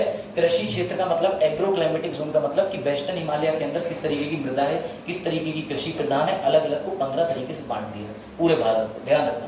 तुम्हें कैसे पता गुजरात महाराष्ट्र के अंदर कपास की खेती होती है? क्योंकि वहां तुम्हें 8 प्रकार की मिट्टी जो है उनमें से पता है कि काले कलर की मिट्टी पाई जाती है। तो बेटा इन्होंने ये चीज बताया है कि हमने जोन में बांध दिया। और समझिएगा लास्ट लेकिन सबसे अच्छी योजना, इन्होंने कहा है कि हमने पीएम मत्स्य माने संस्कृत अर्थ होता है मत्स्य, उसका अर्थ है मछली। पीएम मत्स्य संपदा योजना जो कि हमने शुरू करी, इसके तहत मछली पालन तो कराई, लेकिन पहली बार हमने शैवाल यानी कि एल्गे को लेकर के भी एल्गे का प्रोडक्शन इस लेवल पे ले गए कि उससे हम प्रोटीन बनाते हैं और चीजें बनाते हैं। तो उन्होंने एल्गे के लिए 5 एक्वा पार्क बना दिए इस योजना के तहत। याद रखिएगा प्रश्न एसएससी में आ चुका है कि एल्गे की स्टडी को क्या कहते हैं? फाइकोलॉजी। फाइकोलॉजी क्या कहते हैं? फाइकोलॉजी। कुछ और बचा हो तो बचाओ, ठीक है। कब शुरू हुआ था? 26 में, ठीक। अब उसके बाद ये आंकड़े हैं, इन आंकड़ों में तुम्हें कुछ नहीं पढ़ना है। भारत का बैलेंस ऑफ पेमेंट होता है, ये बैलेंस ऑफ पेमेंट क्या है? इसके तहत 2 तरीके के खाते होते हैं, एक करंट अकाउंट होता है, एक कैपिटल होता है। करंट के तहत तुमने विदेश में कितना भेजा, विदेश से कितना आया, इसके अंदर ये भी जुड़ता है कि जो धन प्राप्ति यानी बाहर विदेश में वर्कर काम कर रहे हैं वो जो पैसा भेजते हैं उसे रेमिटेंस कहते हैं। तो इसमें रेमिटेंस भी जोड़ा जाता है, एक्सपोर्ट इंपोर्ट का अंतर जोड़ा जाता है। तो बेटा निर्मला सीतारमण जी ने हर चीज पॉजिटिव बताई है कि अमृत काल के बहुत नजदीक है, ठीक है, और सब कुछ बहुत अच्छा हो रहा है। वीडियो बंद कर दीजिए, ठीक है, ऊपर बढ़ा।